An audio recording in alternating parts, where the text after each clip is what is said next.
Hello, everybody, and welcome back. This is Jeff Jones, and this is Discussing the Evidence, a live event. Thanks for you who are out there and already chatting away and saying hello. Appreciate it. Today with me, we have a different panel, some returning guests, and a new guest. And so let's start on the top center and just introduce yourself. Hey, Denny, how you doing? Doing good. Thanks for everybody coming in and join the panel tonight. Thanks for all who are sitting and watching. We should have a good discussion tonight. Absolutely. And to add a little context before Kel introduces herself, we're going to discuss the evidence, but we're going to discuss the missing and concealed evidence. So, Kel, how are you doing today? Kelly. I'm very well. Today I'm out of quarantine. I'm finally free. So I'm ready to start my day, and why not start with a live? And hello, everyone. Dr. Silkman. Good morning, Jeff, and hi to all my fellow panel members. Evidence? What evidence? I don't see any evidence.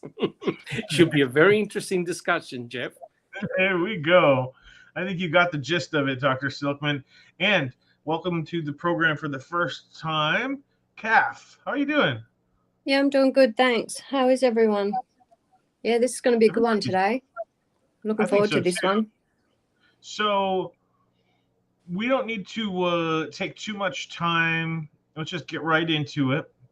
Basically, the germ of this idea came about with us talking about putting together a list of all the things that we don't have, all the evidence that's missing or concealed. And so this is a list that we put together of 15 items. It's not extensive. I wouldn't say it's a short list. I wouldn't say that the numbers are from most important to least important. It's just a random 15 list. But what I kind of want to do is just talk about, and if we don't get through all of them, we don't get through all of them. That's fine. Maybe we start with one and see how far we get, and just talk about why is this evidence missing? What would the logic be, right? Does it hurt Stephen Avery and Brendan Dassey? Does it help Stephen Avery and Brendan Dassey? But so far, what I've learned in this case is if it hurts them, that evidence has already been released. I tend to hold on to the information that helps them or their timeline. So to open up the discussion, I will just read the first one. And the first one is the fact that the voicemail from Teresa Halbach to the Zippers answering machine is lost. It's lost.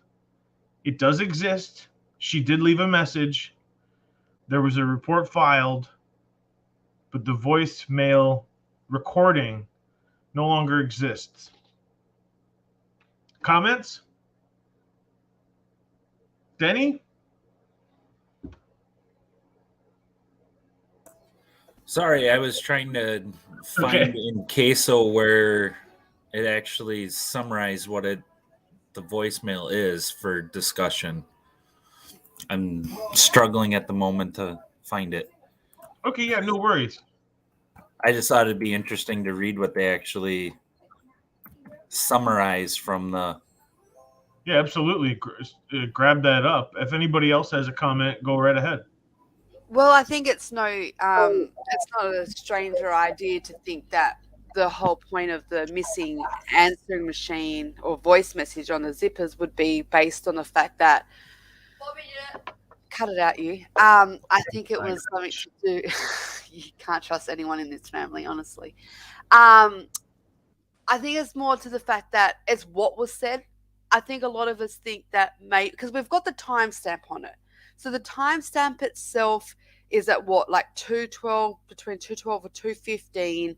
So we know she called then. So that's not in dispute because we know the actual timeline. What we don't have confidence in is what was actually said. We know that it's based on she was struggling to find the residents, but I think a lot of us consider that there could be an alternative narrative that she might have said, hey, listen, I'm struggling to find your residence. What I'm going to do is I'm going to go to another client's, and in between that, hopefully you can get back to me, call me back to tell me where to actually go, and I'll swing back by. I think that's where a lot of people's head go when we think of why this would be missing.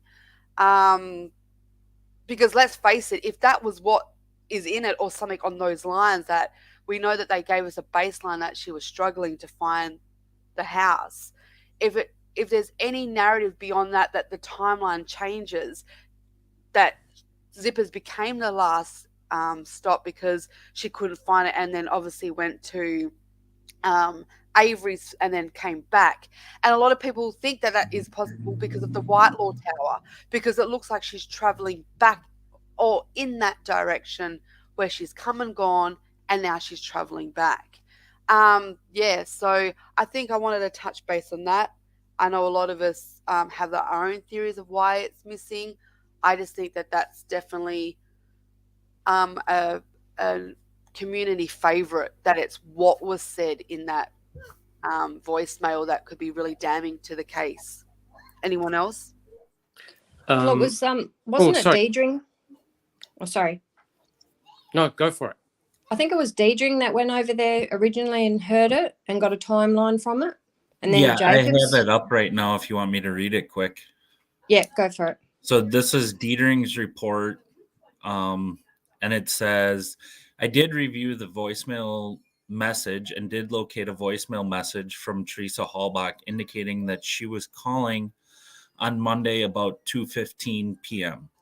She stated she was in the neighborhood and that she was trying to photograph a 1977 Pontiac Firebird. She stated she was having problems finding the resident and hoped to do so in the next few minutes. That's it. So why would that be missing? What would that, and okay, so here's the first question. Is this missing for a nefarious or non-nefarious reason? I think that's the first question. Do we think, or do you think personally, that this voice message is missing on purpose, or do you think they just misplaced it? Purpose. Definitely on purpose. It's crucial. It's crucial to the timeline. So why is it crucial to the timeline? Well, she could have gotten there later. She could have got there earlier. It could have said, I haven't been able to find it. If I don't find it in the next few minutes, I'll swing back around after the last job I do. Like, it could be so damning. Like, it could have changed everything. Everything. You know, imagine if she said, I'm going to go to the next job and then I'll come back. You know, what if it said, I'm sorry, I haven't been able to find it. You know what I mean? I'm going to go to my next appointment and I'll swing back around. And that would make Zipper as the last stop. Yep. That would make Zipper as the last stop. That's right. And that's why it's gone missing. It hasn't gone missing, you know, magically, or it's gone missing on purpose. If you remember I agree, Kaf and Danny.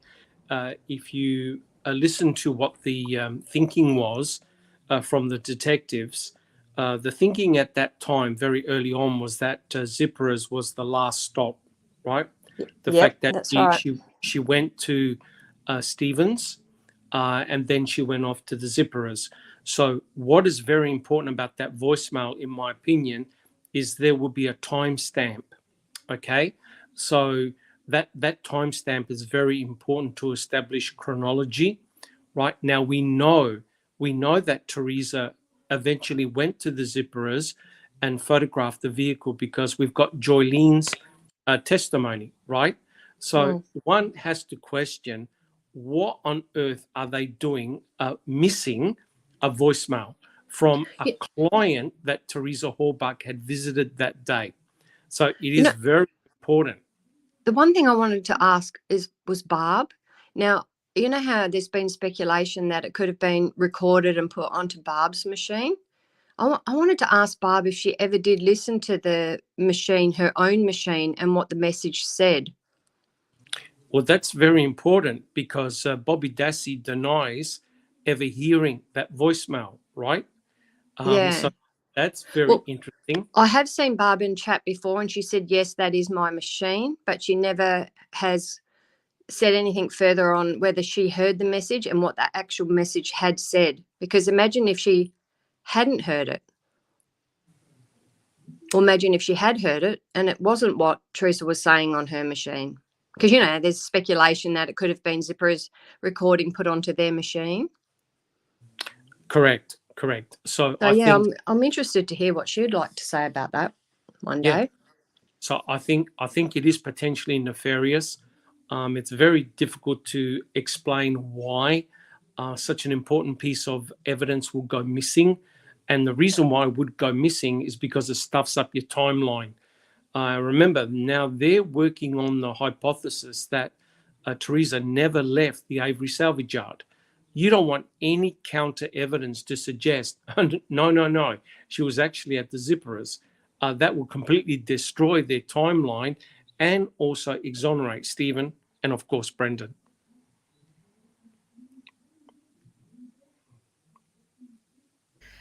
I just want to address, though, playing the devil's advocate, Dietrich was the first one to hear it, right?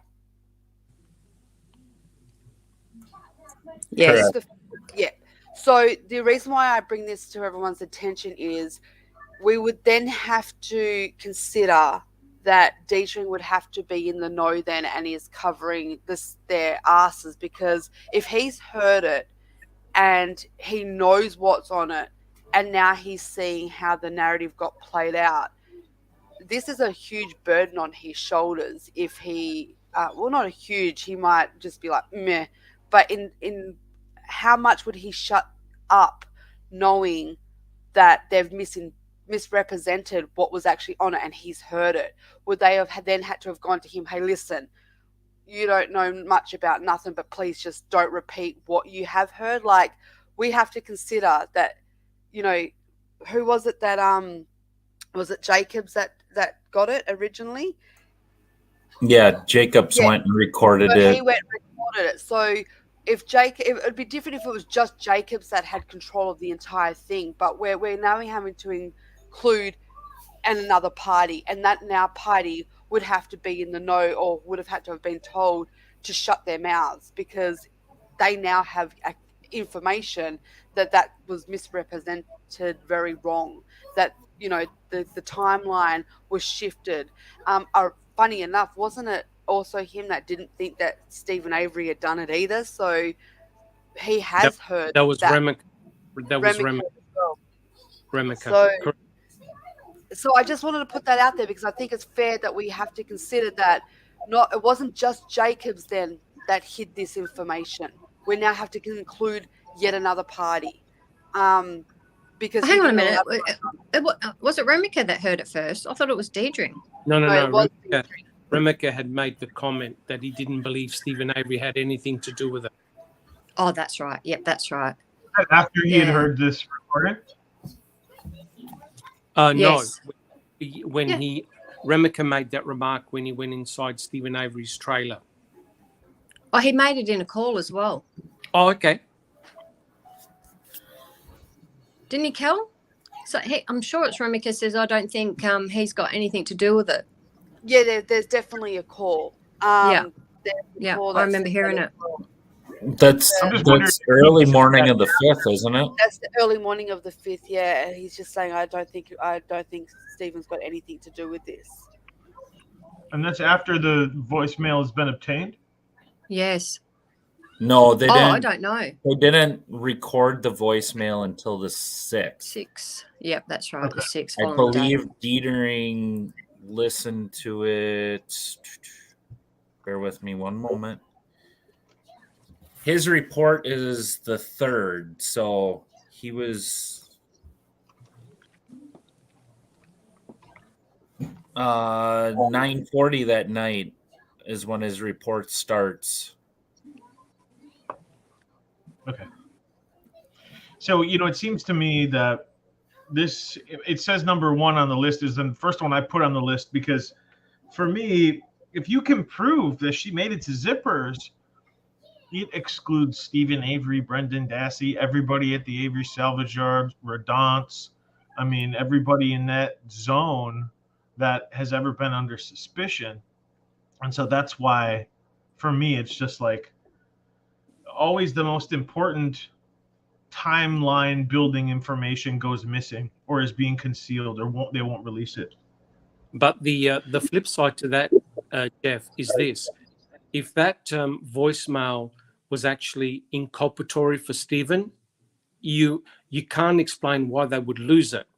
So, in other words, if the Zippers wasn't the last stop, you want to present that evidence in court, right? So you want to actually prove that the last stop was indeed at Stephen Avery at the salvage yard. So it's rather bizarre that voicemail will suddenly go missing, don't you think? I do think it's highly suspicious to go missing. It's such an important point that, and as you said, and this is like a golden rule for me, if it helps Stephen Avery, they don't want to release it. If it makes him look bad, they have no problem releasing it. Correct. Okay, so moving on, do you guys have anything else? Is everybody Well, Jeff, I think the important point to realize here was that when Joylene was on the witness stand, her recollections on when Teresa came on the property were very vague, right? It was over a large period of time. So potentially that voicemail and its contents now suddenly becomes more significant, right? Because the time frame could have been that indeed the Zippers was the last stop, right? Because Joylene was not specific. She said that she was doing gardening and not wearing a watch. So she had no idea of the exact time that Teresa Halbach was there. And we do know Teresa allegedly took photographs of the vehicle, of the Pontiac Firebird, I think it was. So she definitely photographed it. How do we know that? This is from Joylene. Okay, fair enough. So from her testimony, it was correct. Teresa did have trouble finding the vehicle, but it's quite clear from Joylene's testimony, Teresa did arrive at the Zippers and she did take a photograph. So she was definitely there, and she left an Auto Trader magazine book as well. And she puts the timeline closer to 3 o'clock, doesn't she? Her timeline is more later afternoon in terms of... Yes. Yeah, she puts it more around 3 o'clock. She's very... Oh, it was about 3... I think even... Someone 3:30. Yeah, so Stephen has from 2:30. He's always very adamant that it's around... She always arrives between 2 to 2:30. And then by his phone records, we can see that there's definitely something gives between 2:24 and 2:35, depending on which timeline you go with. And that's the funny thing about those timelines, because unfortunately, Stephen's twerked them throughout the years. So, but either way, you know that the timeline is before 3. So it's funny that you have, it looks like Stephen first, Zippers last, but then when you go back and look at her call-in, it was at 2:12, saying that she was hoping to find the residents within a few minutes. Well, I've sat down and I just want to, if I haven't thrown it out with all my paperwork, I actually did a breakdown the other day while there was a few of us on line, and we were kind of breaking down the whole minutes and like trying to really work out how tight it would have been. So if you've got like really her calling, it's really, really tight. And unfortunately, the only conclusion I came up with, and I can see why Kathleen and Stephen kind of let that go, is because it is really, really tight. It appears that she did come to Stephen's last, because if you go, she called at 2:12 and said, I'll be there within a few minutes. let's just say it took her another minute or two and she found it. She was there for about 5 minutes. To get from Zippers to Avery's is between a 12 to 15 minute drive. So that would take you all the way to just before 2:23 to 2:24. Well, Stephen calls at 2:24. And then the problem we have with 2:24 is, well, we don't really have a problem. That means that we got to wonder whether it was realistic. Could she have gone from 2:25? Do you think you guys, between 2:25 to 2:27, she was able to do everything she had to do and be gone within 2 minutes? Do you think that's realistic? And the reason why I say that is because everyone forgets that really crucial phone call with her and Dawn, which lasts for 5 minutes at 2:27, and she would have hung up around 2:33 to 2:34. And then you see Stephen calling back at 2:35, which he now claims that's when he hung up, and it didn't reach her phone because he realized at that moment he saw her arrive. And the reason why I bring up that timeline is because the irony of it is that Dawn says at that 2:20 phone call that Teresa says, I'm on my way to the salvage yard, to the Avery brothers. So I really wanted to squeeze that in there, because if we backtrack to the 2:24, it shows that it's most likely that she did find Zippers at that stage because of the gap between the traveling and her being able to see and do her job, like the photos. You know how we always talk about the timelines mushrooming? Maybe this is a timeline issue. Is it possible that if she's there too late, say, that messes with another timeline later with Bobby or with Steven, that it changes something, and maybe it's not necessarily, it doesn't spell out that she came to the Zippers afterwards, but it does enough to add reasonable doubt or question as to the timeline?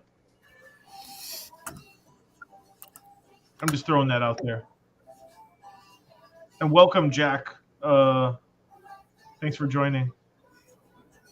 Hello. Everyone hear me? Yes. Yeah, perfect. Loud and clear. Awesome. Thanks for the invite. Absolutely. Do you have any, what do you think, Jack? I think you kind of listened to what we had said about this voicemail. If you have anything to add to that. Yeah, I mean, I have real problems with the Zipper voicemail. I think it was heard and found at some point in time there, early on, that it didn't benefit their whatever they were going to do. We don't know all of their conversations, but the thing is that the icing on the cake for me was the document that Yora's got. It's a spreadsheet. Actually, I found a snip of it, and where it shows the prosecutor's files, exhibits, basically, 1 month before trial. And that voicemail is listed as seized. Now, I could maybe understand this if this list had been prepared, a year before, maybe even 6-8 months before. Now here we are a month before trial, and this voicemail is still listed in events on his list, and they don't have it. I got a problem there. It's not right. Something's wrong. What other evidence has been seized that you know of, and why would evidence be seized, and what does that mean exactly? It's taken from the case? Well, it was it was, as we understood it, after that visit on the night of the 3rd at the Zippers, then from what we were told in the Dettering's report, it's a little ad in there that Dennis Jacobs went back on the 6th, if I'm remembering right, and made a recording of this call. And then from there, we have no idea where it went. There's nothing else listed, as far as I know, anywhere. I've never seen anything except this document, this evidence list document that was. Still have it. Well, there was conversations about that, God, back in 2018, 2019. I can't remember the exact time that Zellner was, I could have swore, maybe it's doing one of the 100, maybe Kel can remember, during the 100 questions or the Q&A with Zellner, and there was a comment or question about this voicemail from the Zippers, and I swear Zellner made a comment that that they had been cooperative or something to that nature. And we thought, hey man, maybe she's got her hands on this. They've still got that old answering machine. But you're talking about even in 2018, that thing would have been 12 years old minimum. So would a record would it even work? So, but nothing came of it. Yeah, we would know by now probably if she got her hands on that. Oh, I would think so. Yeah. Yeah. But to me, I'm sorry, Doc. Go ahead. No, go for it, Jack.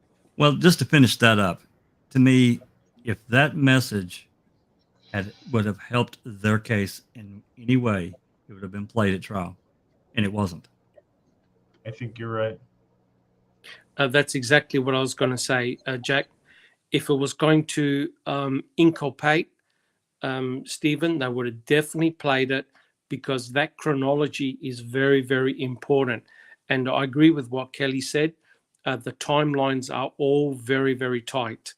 So if the state has got that voicemail, why not simply release it? It seems ridiculous that all of a sudden it got lost. I think we can all agree there's something sus about it. I think we can check that off as a sus one on the list. Because like you said, Top shelf. Yeah, top shelf. Because like if there was nothing in it, then we would have it. Simple. You don't just lose things in a case. Jeff, did you want me to put something up? Yeah, pop that up there for a minute, just so everybody can see it. I mean, this is just, I think it's page 1. I think there's like, I want to say 13 or 14 of these pages. And what they've done, I guess Krauss did it. He separated these various pieces of evidence based on wherever, because they had like there's a section for the garage, section for this one below this is miscellaneous. I think there's another section for the RAV. Maybe give it a reload there. Oh, there we go. All right.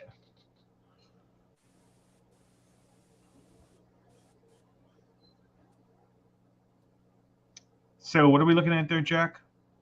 This is a spreadsheet that was attached to, I can't remember the premise of Yora's open records request, but it was a email that Fallon had requested from Calumet of the most recent evidence list or something of that nature. I can't remember the exact wording. It's been too long. Okay. Nonetheless, Amanda Bonnell had attached this spreadsheet of the evidence list they had, and there's actually, you can't see it here. I've got the document though. The spreadsheet was dated January of 2007, and the trial started February 7th or whatever 8th. So I think it's pretty clear. Could it possibly be the seized simply means that they took it from Barb's and the Zipper's residence? That's what I think. Yeah, I think the seized means that, I mean, you think about it, it's your own voicemail machine, it's your own cassette that's being recorded. So it literally has to be taken from you and hence seized.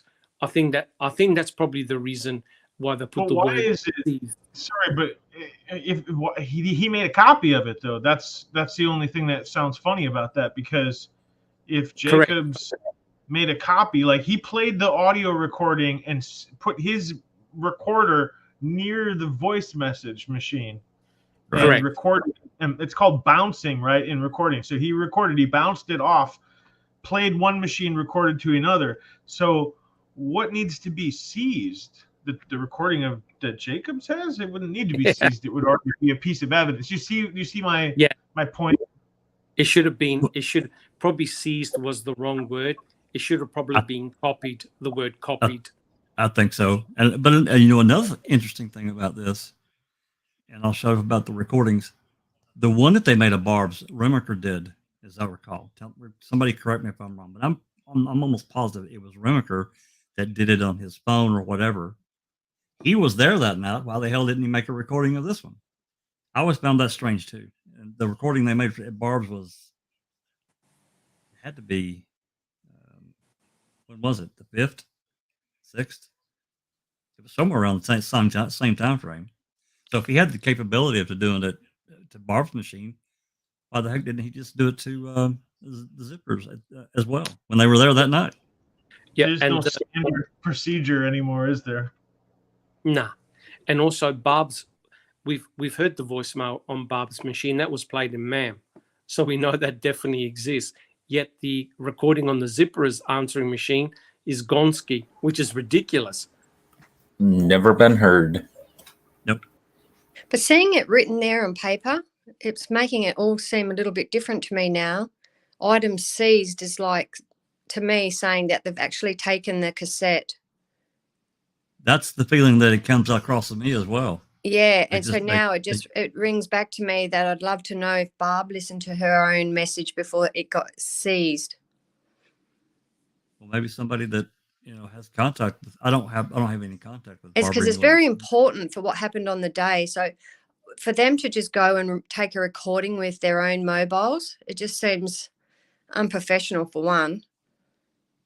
No, unprofessional. It's really slap hazard. Like, I'll just take a recording with my mobile phone and then that will go missing later. It just seems too, it's so important for her timeline that they would have had to have taken those cassettes, I think, surely. Unless they thought they couldn't play them back at the station because they didn't have, like maybe they were different tapes for different machines. Wouldn't they just take the whole machine? Oh, I don't know. If it wasn't a micro cassette, if it was like electronically stored, because at that time a lot of machines were electronic. Maybe they were afraid that the recordings would be lost, deleted if they unplugged them. Right. Oh, okay. I just wanted to go back to what Silkman was talking about with Joellen and being vague in her time and stuff. The same time Jacobs goes and records this voicemail, Dietering interviews her again, and now this time she's saying Therese arrived approximately 2:30. It was before Jason came home. And so to me, the interview sounds like a follow-up to get the right timeline. But yes, 100% agreed, Denny. But that is rather bizarre, right? Because wouldn't they have obtained that information from the recording on the Zipper's voicemail? Because that would have been time-stamped. The mere fact that they're re-interviewing Joylene means that they are themselves unsure of the chronology of events. They're trying to narrow the window frame, right? They're trying to narrow it down. So it's remarkable that they would re-interview Joylene to say, can you work out a more finite timeline from when Teresa had arrived on your property? To me, that shows that they're still very much concerned.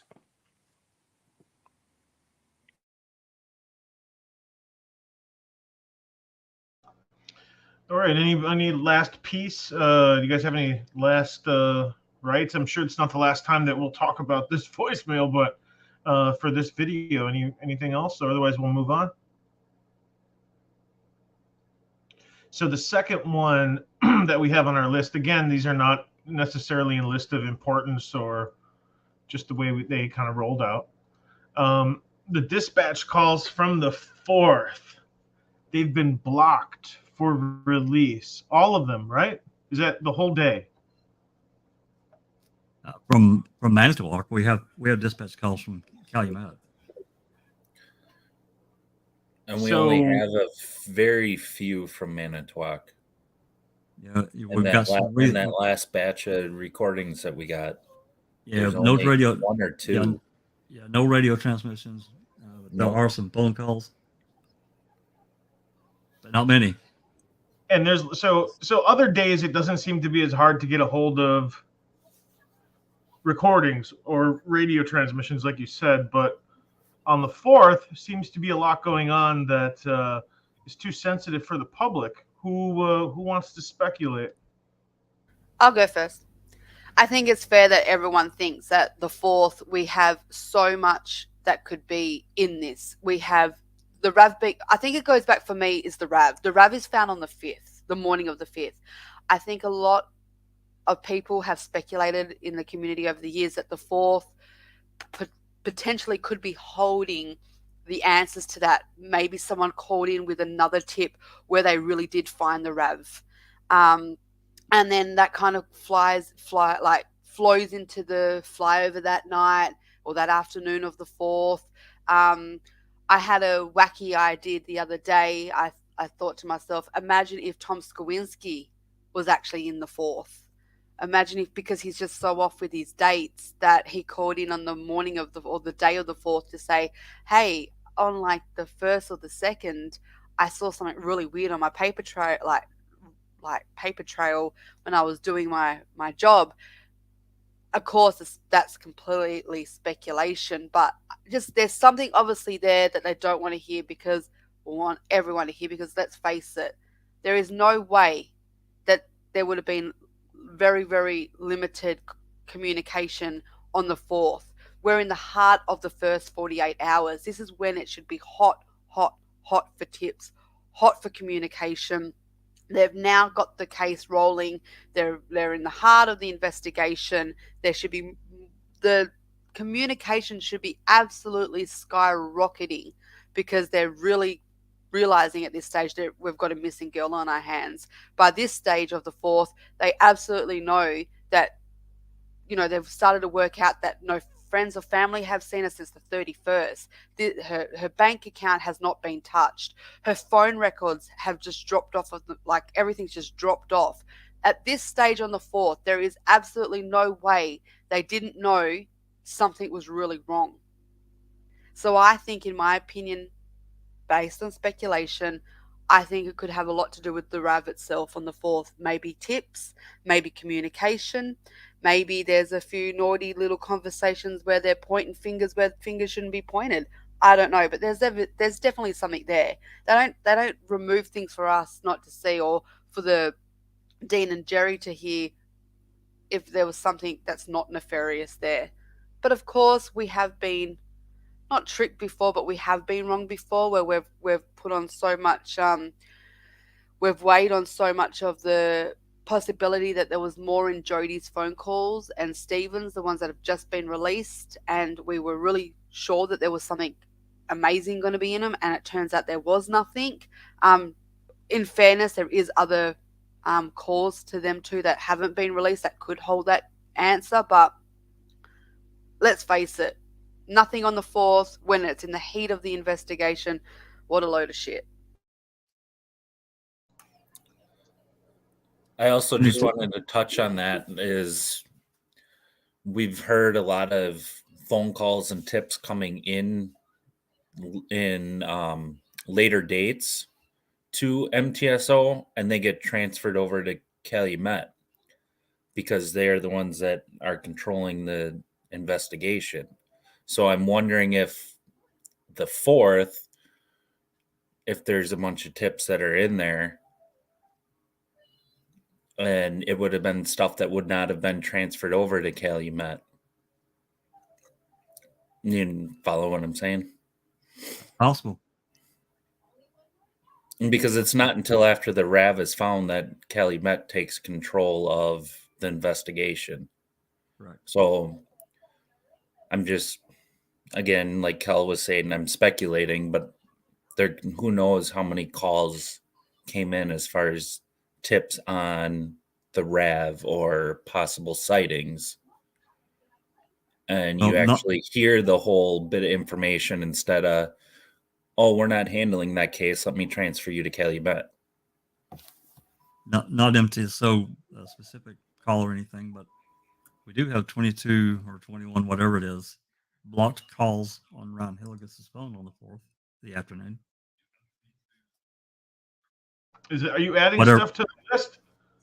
Well, it's on the 4th. No, I'm just saying that, Kel was talking about events, and it should have been at the height of. We got a missing girl, out of Calumet. That should have been, really ramping up, not ramping down or lack of communication.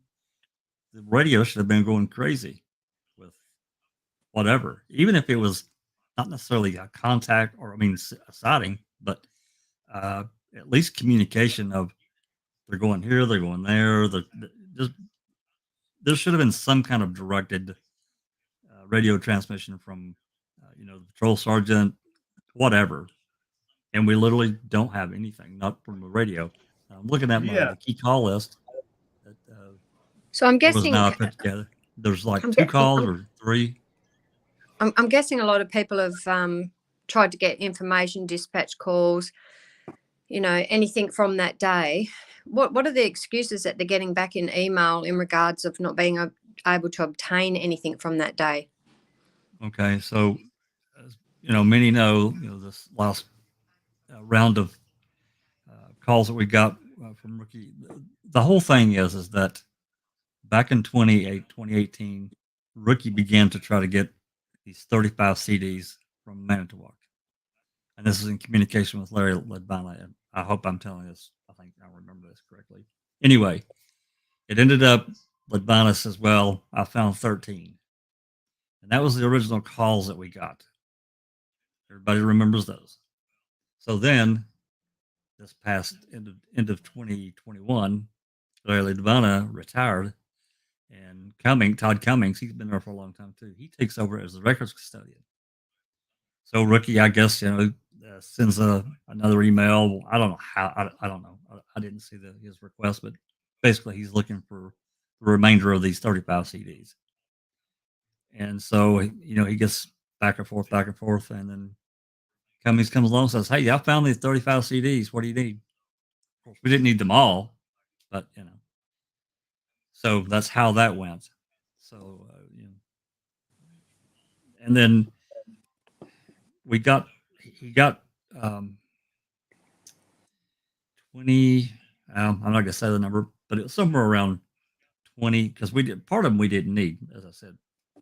So we got like 20 and a couple of DVDs, but a bunch of the bulk of these CDs, they weren't recorded. There was nothing on them. They were just short. They were recorded improperly. So that had to be redone. And they finally got that was because, and that's the reason why we got one batch and then we got another batch, because part of the first set was screwed up. Anyway, I don't know exactly. The ones that we've got, you just have to look at it as a whole. I've seen them all, and there's so much that it just seems like it's just not like they've called it out. It's just strange that we got communication. It's pretty heavy, 3rd, 4th, 5th, 6th, 7th, 8th, and then it just basically takes a pretty serious nosedive. Yeah, there are calls here and calls there, but most of them are really short. Basically, after about the 6th or 7th,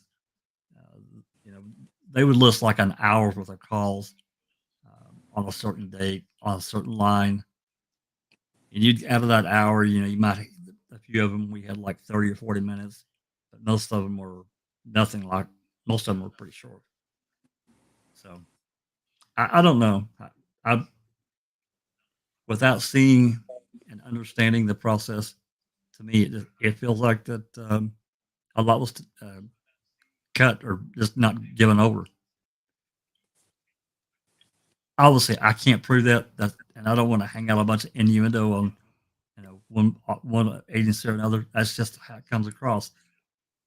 I say that anyone that's listened to any amount of the Calumet dispatch calls understands that the way those calls go, you'll be listening to them going along, whatever. Pick a day, because it happened pretty much every day on the main channel, the main lines, channel 6 and channel 7 were 2 phone lines, and you could tell you'd be listening along, call it in, the next call would start, and it would be in the middle of a conversation. So that tells you that there was already a prior communication that you didn't get.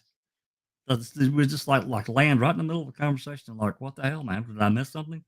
Go back and look. No, it just goes from one file to the next, and it's just gone. The Tom Pierce call. That's another one. Now this is Calumet, and they split that call up into 55 different WAV files. They didn't have to do that. It could have been one file, but it's not. I timed that call, and even if we say that, the way YouTube tracks it and the way I recorded it on OBS, maybe it's off a little bit. But there's over 4 minutes of that call missing if you look at the timestamps of when it came in and when it ended. There's 4 minutes gone, and I can't explain it. So I just think there's just something really screwy that they did. They messed with it. The original calls that Ricky got, he kept after it now, to his credit. He kept after it for 3.5 years to try to get the rest of those CDs. And he was finally able to with a different records custodian. And that right there should tell you the whole truth right there. So I'll shut up now. It's great, Jack. You keep adding to our list. You've added 2 items. I just wanted to clarify one thing with you, Jack, and that's would you consider these 4 minutes of missing in the Tom Pierce slice and dice, I'm going to call it, would you call that concealing evidence? Would you categorize that missing or concealed? I would. Yeah, you could. I think you could classify it as that or evidence tampering. Oh, I think anytime that when you have a piece of like a phone call or whatever, and you screw with it, you're tampering with it. You're screwing with it for whatever reason. I think it's just tampering. But yeah, I guess you could call it concealing, something they didn't want out. We'll add it to our list, but I'll make a note that it's sliced and diced. I didn't mean to make your list. I didn't mean to make your list longer. I can't totally answer your question. But no, it's good. We're going to call it the never-ending list. This is what we want. We want to, we're running out of gas. That's why we need you. The problem with, open records, and you could probably talk to 1,000 people that really pursue open records, and I found this out from personal experience and talking with others that do. The problem being the records custodians, because they're the gatekeeper. Right. If they screw up, we know that Larry did, because within 2 weeks of Todd Cummings taking the job, he finds all 35 CDs. Now, you tell me, how does that happen? How does that happen? And there's no, I'm not saying stick Larry in jail, but there's no punishment for someone that does that. And there should be a recourse for that. And I have a real problem there. I mean, I've got a request in right now, an open records request with Calumet that I've talked about here recently. I sent that thing in on middle of March, and Doc has seen that list that I'm sitting in. It is pretty long. Very extensive. It is, but these 17 items that I requested, we don't have. They've kept denying them. Sealed evidence. It's got sealed the tape. Well, okay. Middle of March in 2022, there is no case. The Court of Appeals has denied Zollner's whole thing. It's shut down. We don't have anything. There's nothing legal on the books. Give me, there's actually no excuse for you not to turn over what I've requested. Speaking about Kathleen, could she have a little bit more leadway than us? Could she be able to obtain any of these files through any kind of, without open having records. to do like an open record thing, being the fact that she's the lawyer of this case, that she should have access to everything, really? Or is it because it's closed and that this is obviously the point of the whole trying to ask for things so she can? It just seems really odd that even Stephen, it's his own case. You'd think he should be able to even maybe request and have his own records sent to him. I'm not sure about Kathleen, Kel, but think about how the whole deal with the CASO dispatch calls came about, and it's because she requested them. And I'm pretty sure she did it through open records. I don't know. I'd have to ask Seeking about that. But I know that that's how that whole thing came about. She requested them and got access, and that's the only reason we were able to request them. Right. Because I requested the 28th through the 2nd from Calumet. They didn't say they didn't have them. They just denied my request. I requested a period of time after that through actually requested November 13th, 2005 through April 30th, 2006. And I know that, if they were, said, okay, it probably would have cost me, an arm and a leg, but whatever. I was willing to do it.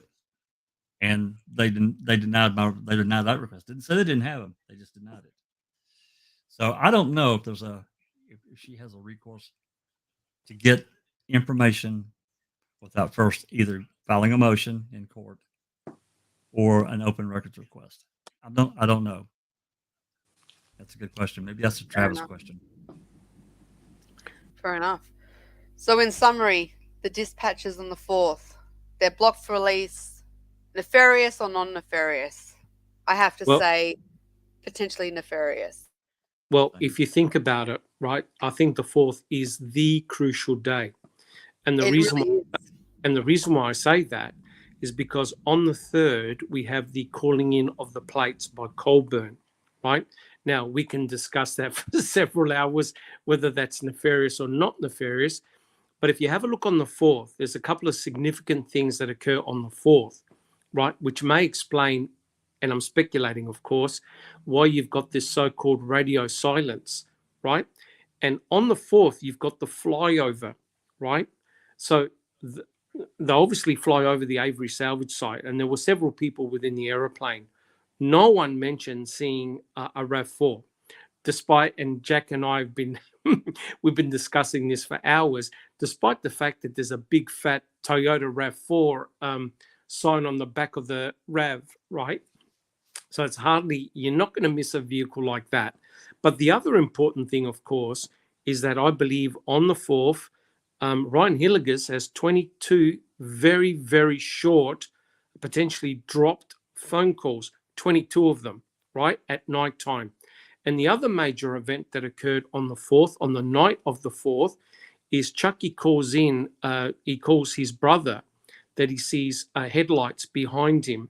Now, those headlights are very close to the crusher, and also where he saw the headlights, that road leads up to eventually where the RAV4 was found, near the ridge.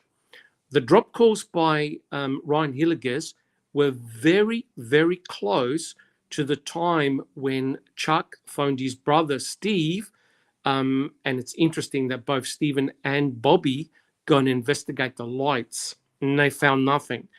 So it's interesting when you think of the day before the calling in of the plates, essentially radio silence on the 4th, a flyover on the 4th, the observations by Chuck, and I agree with everyone on the panel. You don't want anyone on the 4th ringing up and saying, jeepers, I think I've seen the victim's vehicle at this position. That's the last thing you want to do. And think about it. What happens on the 5th? You have the finding of the victim's vehicle on the Avery salvage yard. So it's very, very interesting if you look at it in a chronological point of view. Radio silence on the 4th. So what was being discussed? Now, if you're thinking about planting scenario, somebody was thinking about planting that RAV4 onto the property, and it had to be sometime on the 4th or the early morning of the 5th. Very, very interesting. Yeah, I think that might coincide with number 3 there, Silkman. Well, 100%. I have some news on my open records request. Eyes in the sky. They approved every one of them. Oh my God. Wow. Say what? Yeah, I get, I gotta give a News? What? We prepaid. got breaking. I'm not kidding. I just opened. I didn't think anything about even checking my email earlier today. Yep, we got approved them. Whoa. Wow. Wow. Maybe he's So let me just get this right. You're lively saying right now you've just discovered yourself that you've been approved all your FOIA requests from Wiget right now. 17 items I requested. Yep, they've all been approved. I gotta send a prepayment in for. Wow. In order for them to get started. Awesome. Jack Yay. 61. You know what this means, of course. There's Yeah, movement. that means I got a lot of work. That means I got a lot of work ahead. Another 200 open mics. God. Well done. Well done. Several of these items will need to be converted at another facility, which will require extended period of time to obtain these copies. Once the records are prepared, we will then require prepayment of shipping costs due to the volume of records. We will advise those costs when then determined. Do you ever wonder if that when people request stuff, they sit there and listen to it before they send it on? Like, imagine them listening to all of those dispatch calls just to make sure that no one slipped up anywhere. I have to imagine for some of that stuff they probably do. It's like the unfiled search warrants that Christina got. They probably just because there was such redundancy and so many of them, they probably didn't read them. And the Disturbed Earth one, he just got through. Jay Jax, I know. Sorry, Silkman. I was just going to say, I know that you've just been approved, and I know that obviously you've got a lot of work ahead of you, and you don't obviously have to share anything right now, and we can wait. But is there any basis you can give us of what it's like, what you requested, so we can know what we're like looking forward to, or would you rather just keep that? Cause we have got a few questions coming up asking can you give us an idea of what exactly you requested so we know what we're looking forward to? Virtually everything that I requested has a property tag attached and evidence tag. So, there was no chance. I tried to do that as much as possible of things that we don't have, so that they would know specifically what I wanted. So the CD Air National Guard photos, as far as I know, we don't have any of those. And then there's a CD of the Earl Avey interview. I think somebody's got that, but we don't have it. The Avery phone calls from Brown County. You all know about those, right? No, I don't actually. In early January of 2006, Avery had his gallbladder removed. So he was in Brown County in Green Bay jail for a week. So we don't have those calls, but we're going to have them. The next one is the CD interview of Brian Dassey. 8mm tape from Detective Jacobs' garage. I think somebody's got that one, but we don't have it. Okay, Jody Stokowski interviewed. Property tag attached. There's a Jody Stokowski CDR property tag, 14923. CDR recorded conversations property tag, 14924. You know what? This would be easier to do it. You guys talk about it, and I can show this on screen so that way it's just easier. Fair enough. Yeah, cool. Well, then let's move to the next number on the list. Unless does anybody want to pipe in about the dispatch calls, or no. I'm anybody left? Okay, let's talk about the flyover video. The missing, and this is where it's kind of interesting because I was just asking Jack about does it matter if the evidence has been, and he said tampered with. Well, has this evidence also been tampered with? The missing sections from the flyover video? Open it up to anybody who wants to pipe in or there's if I could just say quickly, there's no question in my mind that some major splicing has gone on with that video, because it's definitely not raw footage, right? If it was raw footage, there will be several hours of videotape material on that tape. It's clearly been spliced down. So the question is, what did they splice out? right? Now, I cannot believe it would be the presence of Teresa Horbach's RAV4 on the salvage yard, right? Because if it was there, it would have made front page news, and the detectives and the investigators would have immediately obtained a search warrant and got on the property on the 4th, right? The fact, in my opinion, the fact that they didn't see the RAV4 was very, very interesting. But did they observe a vehicle looking like a RAV4 off the property, right? So remember, the state has gone with the scenario that Teresa and her RAV4 never left the Avery salvage yard. So in a way, why would they heavily edit the raw video? That's the question for me. Yeah, I There's mean, they were definitely- for 3 hours and they came back with 4 minutes of video, right? Yeah. Yeah. So Siltman, you think that it wasn't there on the 4th? I believe that the RAV4 was not there when they did the flyover. I honestly believe that. You made That conclusion all 4 minutes worth of video. No. No, I came from the conclusion because I read the CASO report and I read the testimony of the actual pilot. And no, they stated that they did not see a Toyota RAV4 on the Avery salvage yard. Yes, the RAV4 was disguised. However, it wasn't fully. It wasn't fully camouflaged. And I'm not sure whether it was Tommy Under, but there was a DCI report in which he said that the plane flew so low over the salvage yard that he was able to see the pilot, right? Which means that they were definitely looking for the vehicle on the salvage yard. They did multiple flyovers. But you don't see them go directly over the spot where it was. Well, that's because you're missing about 2 hours and 55 minutes of the raw footage. So you got no idea. Which makes it even more sus to me. Right? Because yes, nefarious.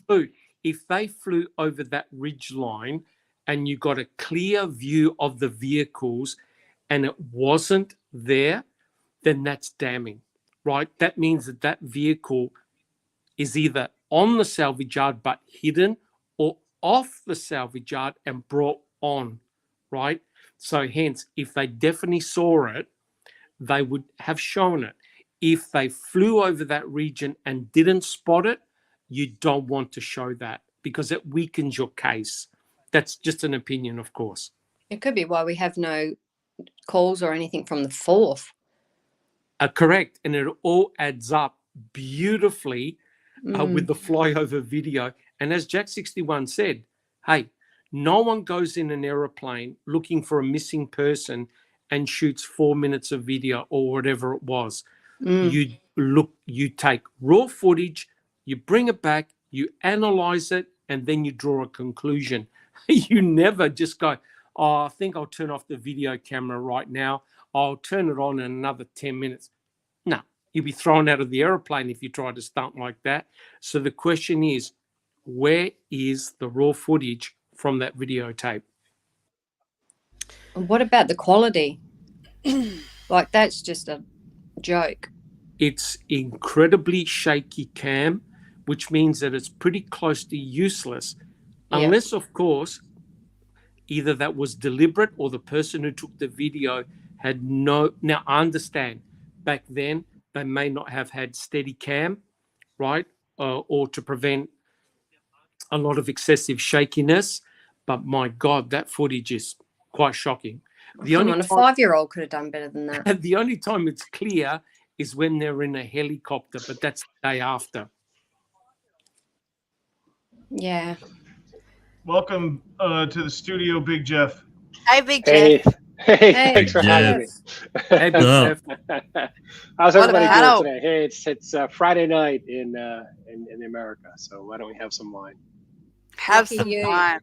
So I just want to play on that though, because as I like to see everything on both sides. I agree. I think that it's more. There is a possibility the Rav wasn't there. We all know that. We even hear Fassbender tell Stephen, "We know how you brought it in." So even they're claiming at one stage the Rav wasn't clearly on the salvage yard. The only problem I have though, I get that. I get what Silkman says about, if it was there, Ken would have shown it. He would have flaunted that the Rav was there. But when you go back and really read it, the trial, they weren't really ever saying the Rav wasn't there. It wasn't really in question whether it was coming and going, and that it was kind of just taken that the Rav was there. It was what was in the Rav. The Jerry and Dean focused more, in my opinion, on how the blood got in the Rav versus, well, the Rav wasn't there. They didn't really press on that. They didn't go harder on that. The reason why I want to take it back to the beginning is you got to remember the state and law enforcement, they controlled the narrative the moment that Rav was found. And my point of that is, even if the Rav wasn't there, they controlled it at that stage. So even if the Rav wasn't there, that doesn't mean for them that it doesn't not hurt Stephen, because they were alluding very early on in the investigation that Stephen actually had her Rav in his garage. That where we see the Suzuki, that was actually moved out, and the Rav was actually parked in there for a while, and that's why no one could see it. So the Rav not being in that location on that flyover, really for them, that didn't really hurt them that much, because they could have played with that narrative like, no, you're right, the Rav wasn't there at that stage, but Stephen moved it just before he went to Crivets. He moved it there after the flyover. When he realized the flyover's been done, he might have thought that we weren't going to come back, so then he moved it out before he left. So they controlled that. They didn't need it to be there per se, because even Brendan Dassey doesn't claim that they pushed the Rav there to months and months later, so they didn't even have that to play with. So I find it hard to believe that they were I find it hard to believe that they weren't able to create their own storyline or timeline if the Rav was or wasn't there. I don't think that was the issue, because, like I said, they controlled it. They can have said anything the hell they want. If they would have been put on the spot and said, "Hey, listen, the Rav wasn't there. Watch your story." They had that opportunity to grab that moment and go, "Yeah, I know it wasn't. It was still sitting in his garage. It was sitting there the entire time. That's why no one was seeing it." That's why when Earl and Stephen were down at that area sighting their gun, or Earl's gun, even Earl didn't see, because no, it wasn't there at that stage. So the fact that they're hiding this because it wasn't there, to me, that doesn't seem like the motive for why they would do it, because they don't need it to be there. They didn't have anyone saying at that stage it should be there at that stage. Does that make sense? They didn't need it to be there. They just needed it to be there by the 5th. That's it. And they still had Stephen there until the morning of the 5th. So it wouldn't have changed anything, because they still could have had Stephen enter it back before he left Crivets. Right. But at that stage, Kelly, they had no forensic evidence to tie Stephen Avery to Teresa Orbach. Oh, I agree. But the thing is, the Rav, whether it came there on the 3rd, the 4th, the morning of the 5th, it still was found there on the 5th. So regardless when and how it got there, it was served to them that morning, regardless. The in-between, for them, they don't really give a shit. They got what they needed. But that flyover itself does not have a motive, in my opinion, to hide it being there or not there, because they controlled the narrative the moment that Rav was found. If they can get a 16-year-old Brendan Dassey to say whatever the hell they want and know that he's innocent and let him take a fall for something he didn't do, then they could have said the Rav wasn't there because it was still in his garage. That wouldn't have been the biggest nefarious lie they've told. This is just something that they controlled. So my question for it is, why then splice it? Why then? And the other thing that I always think of is they spent 4 and a bit hours up there, right? There's hours and hours missing. If they knew, a lot of people have in the community over the years have considered that the flyover was used to see how they could bring it in. and how they could exit, because they claim that Andy or someone had found it in their found it on the 3rd.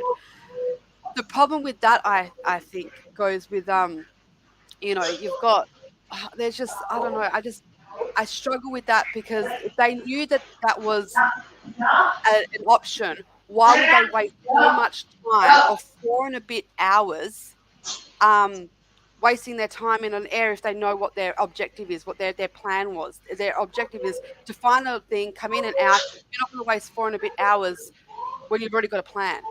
You just wouldn't. So Right. and the other thing is we don't. Okay, let's say in all fairness, the RAV was there, and yes, 3 people didn't catch it. I know that you all find this hard, but let's just say, benefit of the doubt, because not everything is nefarious. Let's say they just honestly missed it. Okay, we don't then know what happened to that tape afterwards. They might have went back and said, no, we didn't find it. And therefore, no one really reviewed it afterwards. No one really reviewed it, or how many people reviewed it after the fact until it was needed. We don't know what happens beyond that tape. We don't know whether they came back and said, hey, listen, I didn't see shit. And even the pilot went, yeah, I honestly didn't see it. Oh, there's no point wasting 5 hours going through it when, you know what I mean? We don't know. We don't know what. But there's one big issue. How did we end up with the 4 minutes that we have? They needed it for trial. They pulled it for the trial because they wanted to show that there was something. So the question is, why did they splice out the intervening sequences? Because it wasn't being challenged, Silkman. We got challenged that it wasn't there. We got a bigger issue too. Yeah, I have one too, but let's hear yours, Jack. The email that Fallon sent to Calumet. What about that? We need to get that other 8mm tape working, and that was directly in connection to the email where Kathleen saying, "Hey, we need the rest of this flower video." Okay, that's a good point. That's a really good point, because I brought this up the other day. This sounds like he has no idea himself what's on that tape. So I don't think they're all in the know. If he doesn't even know, he's saying, hey, we need to pull this tape and have a look and see what the fuck she's talking about here. We might have a problem. That's not sounding like someone that's saying, holy shit, she's going to see what we didn't put out. He's sounding like he has even no idea. That's why I went back to we don't know what happened to that tape once it was finished with. How many people reviewed it? We don't know. We don't know who reviewed it or reviewed it. Clearly not him, because he's even asking now to see it. He has no fucking idea what's on it. So correct me if I'm wrong, but isn't there an issue of the Suzuki being pushed out of the garage? Didn't somebody say they saw the Suzuki pushed out? Let's face it, Steven's garage isn't big enough to have that RAV pushed in there and have anything else in there. They had to take something out to have the RAV pushed in. So if that thing is not out at the time that the flyover happens, then there's not enough room in the garage to have the RAV4 in there along with that other stuff. So wasn't there someone who mentioned that they saw the Suzuki outside of Steven's garage on Halloween? Haven't you been looking at that, Danny? I was looking at the flyover footage, and it looks like, in my opinion, it looks like the Suzuki's parked out front next to Steven's truck on the 4th. Yeah, I'd have to agree with that. When you follow that up with the interviews, Earl and Barb both, and Bobby, they all say that it had been parked outside for a long time. So it being outside is not nefarious, in my opinion. No, but then why do they show evidence pictures of it being back in the garage? That's the bit I don't get. Because they did put it in the garage. So So it goes along with Brendan's story. It goes with Brendan's story about helping Steven push it in.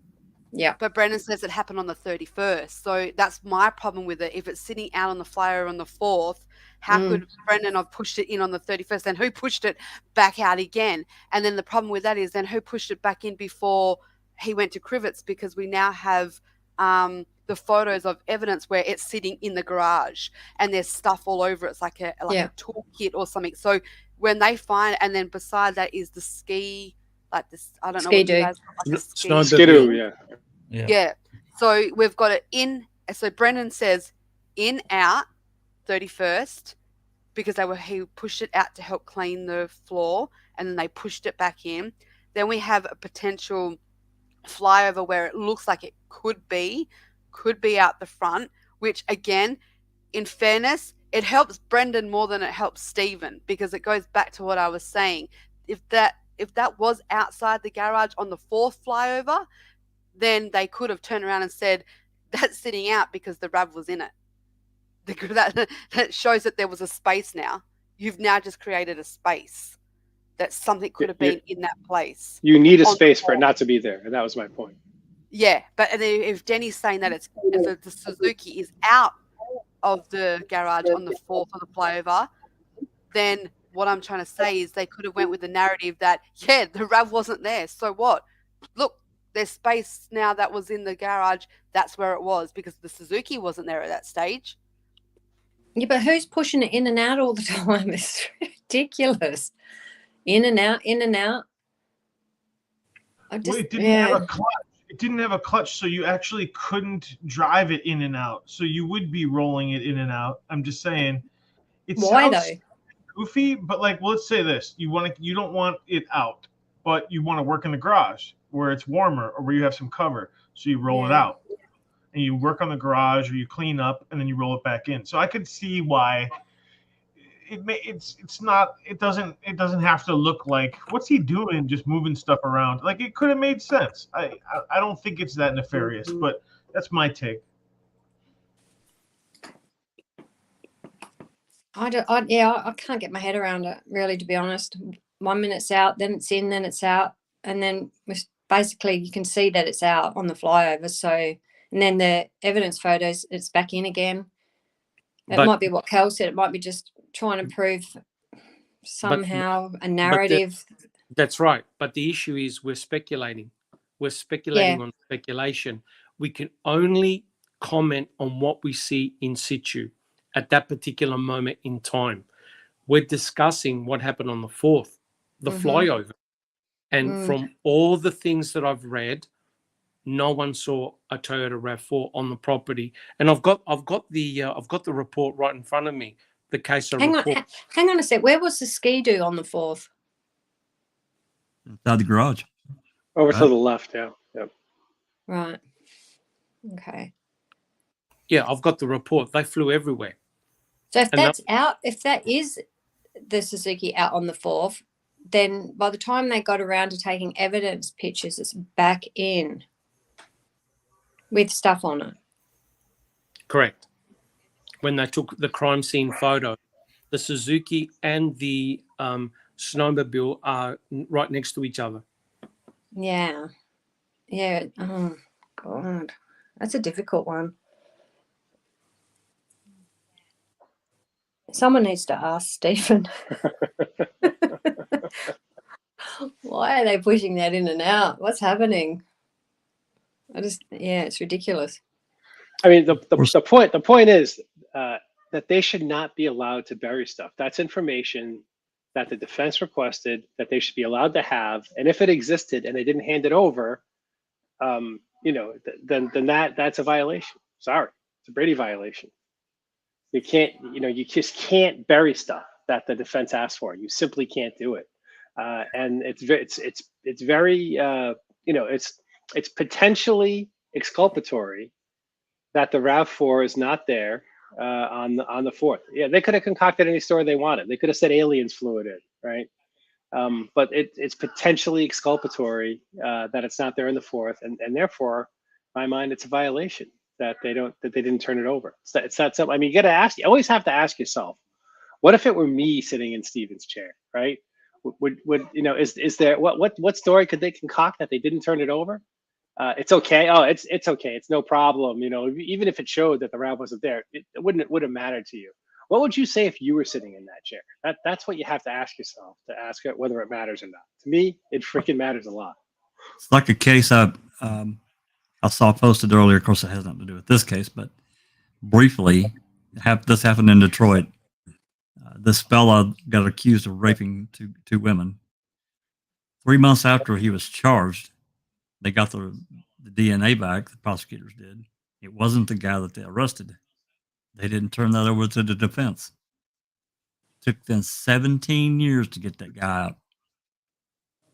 He was freed the other day. Wow. Yep. I think Incredible.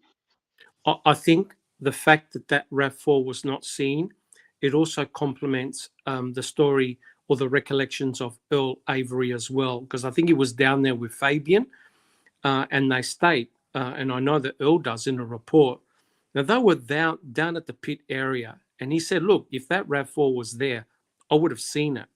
And it really all complements what was observed or what wasn't observed with a flyover. And I agree with Big Jeff. I think it makes your case stronger by saying, hey, look, that RAV4 wasn't there on the 4th, right? I believe it was brought onto the property.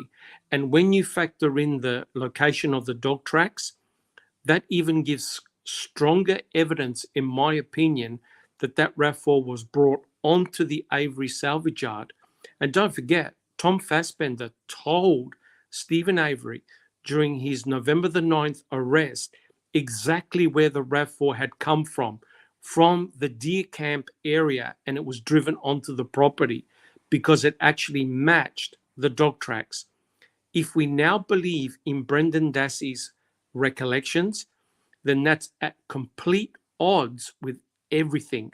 Because according to Brendan, he hopped in the car in the RAV4 with Stephen, and they drove it down there past Chucky's house on the evening of October the 31st.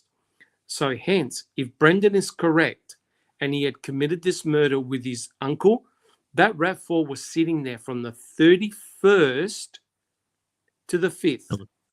Do you guys agree? If Brendan is correct, that RAV4, because are you trying to tell me that they would now go back down there to the pit, take out the Suzuki and hide the RAV4 in Stephen's garage, then take out the RAV4, put in the Suzuki again, and re-drive it back down to the pit? That makes no sense at all, guys. Something is not right. It's also like, and I know we're talking about the 4th, but it's also like the 5th. A lot of the crashes, of course, it didn't happen to me. Well, it kind of did, but a lot of the surrounding the RAV was focused on Pam Stern, right? It had to be because she's the one that called it in. She Correct. gave this, then later on in December, they had the pretrial, one of the pretrials, and then another pretrial, I think, she was there in maybe July or August, and then of course she testified. Correct. So you've got these multiple stories about that RAV4. Either Brendan is correct or he's dead wrong. If he's dead wrong, he never saw Teresa and he never saw the RAV. It's as simple as that. Really as simple as that. Yeah, it definitely hurts. It definitely helps Brendan now more than Stephen, this flyover. Yeah, you're correct. It really does. It helps Yeah. Brendan more because Brendan's the one that committed to saying that he drove it there with his uncle on the 31st. And I was just going to say, we might still see this surface. We might eventually ever get an answer, because I'll tell you why.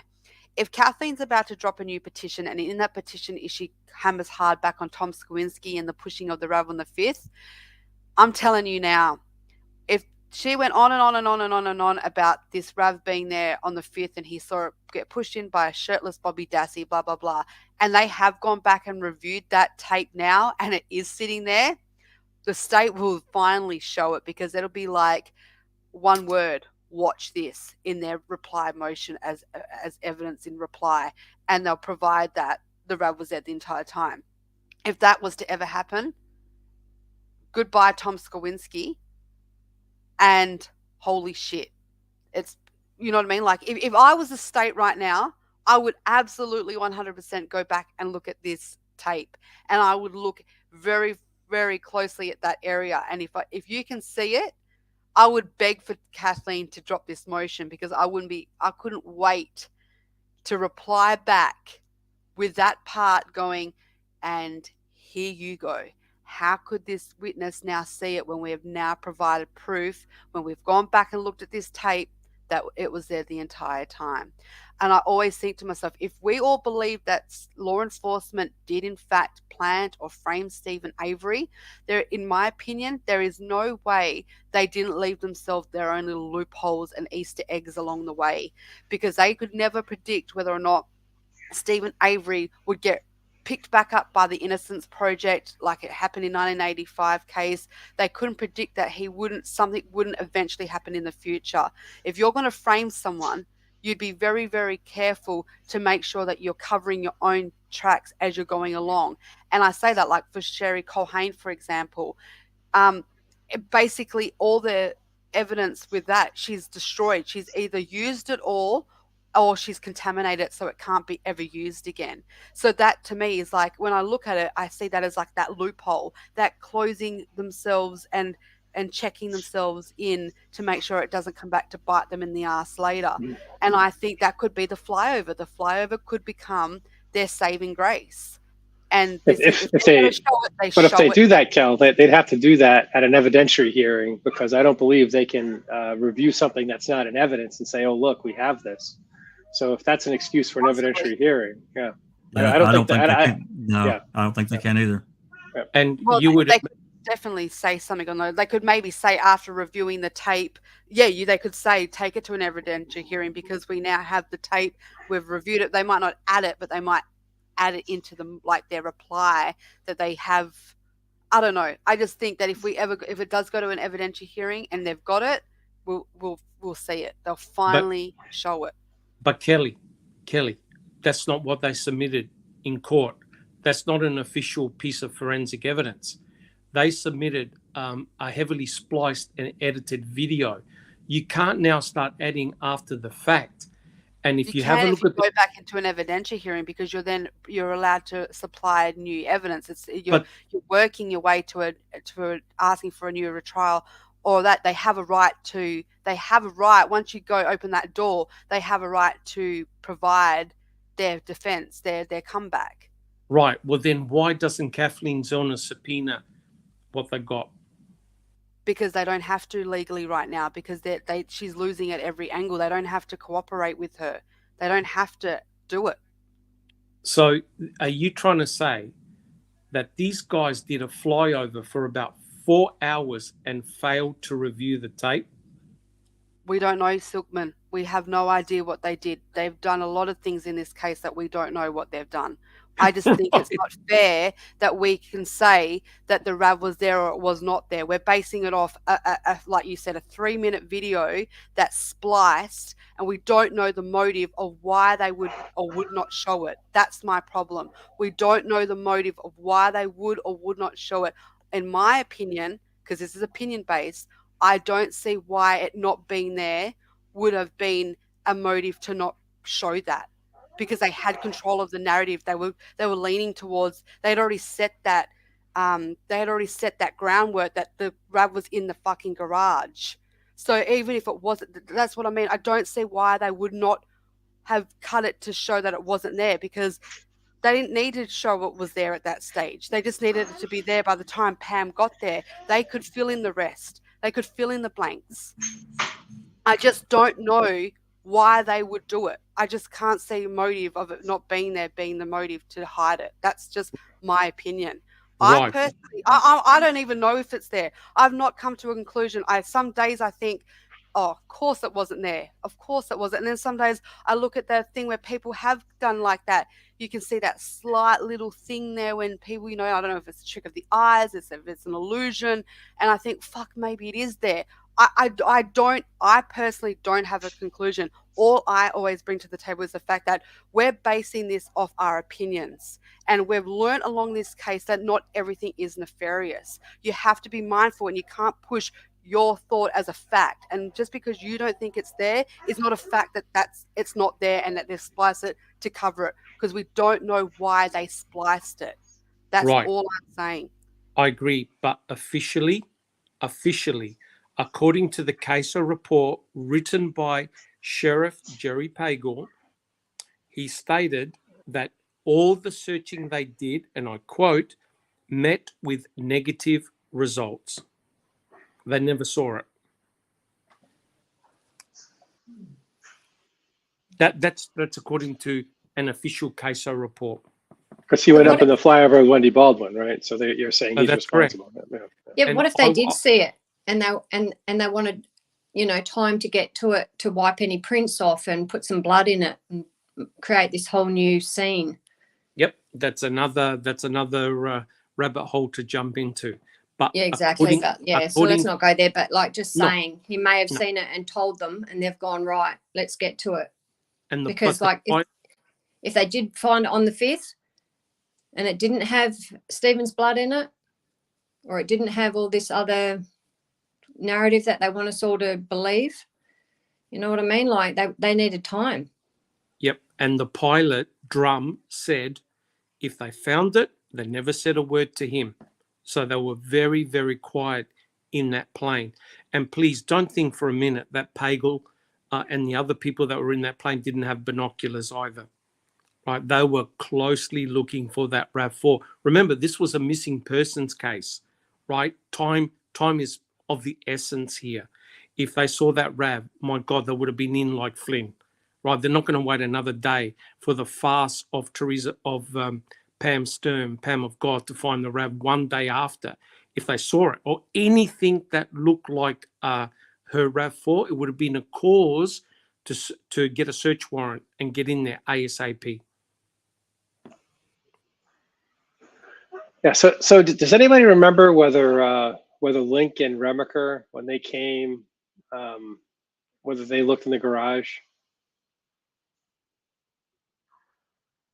Stephen offered him, have a look around. Feel free. Oh, on the third, Yeah. I don't think Are so. you I saying? don't think- Yeah. No, it's the 4th, right? Wasn't it the 4th? The morning of the Coburn 4th, yeah. came on the 3rd. Link and Remacher were there on the 4th. I don't. I think it was just a sweep. I of the don't trailer. recall them saying anything about the garage. Mm. That was awful ballsy of Stephen that you can have a look around. Free range. Sure. Free range. Go Well, look. Do whatever you want. Her even RAV4 is that- right in the damn garage. That's awfully confident of him. Even that phone call where Remacher was talking to Todd Herman and they're throwing Singlove under the bus. He's like, Remacher goes like, I don't think he had anything to do with it. That's my gut feeling. But then Yep. he starts talking about Scott Bloodhorn. Did you see that guy? He never looked up. He kept looking down. They read something bad there, whatever. It's an interesting call. And the amount of activity that's going on. There's flyovers. People are seeing headlights. Just all sorts of just activity at the salvage yard at this time. Anybody, before we move on, any last comments about the flyover video? Spliced and diced. Just want to see I just want to see this other 8mm tape that we've never been able to see. It was never tagged and bagged and all that kind of thing and turned over. I want to know the contents of it. The other thing I want to say is make sure you don't hire these guys to shoot your wedding because from a 3-hour wedding, you're only going to get 4 minutes worth. Right. That's Yeah. right. That's of your drunk uncle throwing up over at the tree. It's the shakiest part, right? It's like when they think they have the button off, right? Like maybe they're like turn it off or turn it on, but he didn't turn it. It was off. And then when he goes to turn it off, he turns it on. Do you see what I'm saying? And that's why the footage looks like it's at somebody's feet. Some of it's so horrible. Like, what are you doing? Oh. My The whole my thing's year horrible. my granddaughter could do a better job. Yeah, exactly. I think most monkeys could for surely. Doubt. Okay, so moving on. Are you guys ready for the next item? Yes. Do it. And that's Do We it. have Do no- it. Do it. Do it. we're missing pics of the Cuss Road. Ooh. another professional scene. So before, I mean, in the past, there a lot of people suspected that Cuss Road was a distraction, and now we have new draft warrants that kind of indicate that. I think a lot of people have shifted their thinking on that to On think one that of them. Cuss Road was a real deal event, and then exactly. I mean, we should have been thinking this the whole time because there's missing pics, there's missing data. It seems about Cuss. It's just this big mystery, right? And I think what the whole point of this video is: the more mystery that we see, the more mysterious things are, the more suspicious they are. So anybody comments about this one, about what it could mean? I mean, I think we know the obvious what it could mean, but have at it. Who wants to take the first hack at the axe? Let me just say this: Cuss Road, from all the aerial photos, is the only place that looks to be a potential true crime scene. It's the one with the most tape. I like that. It does seem Yeah. like something actually happened there that they didn't Yeah, control. but like, why? What they don't do anything professionally ever. They can't video. Normal crime scenes, they have a forensic guy in there. They have a photographer. They take photos of every little thing. They were there for hours, right into the night. Where's the actual photos of them uncovering something or nothing? It doesn't matter. It should have been documented, bit by bit by bit, to reveal either something or nothing. And we've got no pictures. All we've got, again, is their statements of something was there, something wasn't. You know what I mean? Like, we've got nothing again. And it's not as if they haven't got enough cops out there and ambulances and fire trucks. It goes back to Erdl, though, to his email to Fassbender. We don't take pictures of a site that's been tampered. Oh, see, that's so dodgy.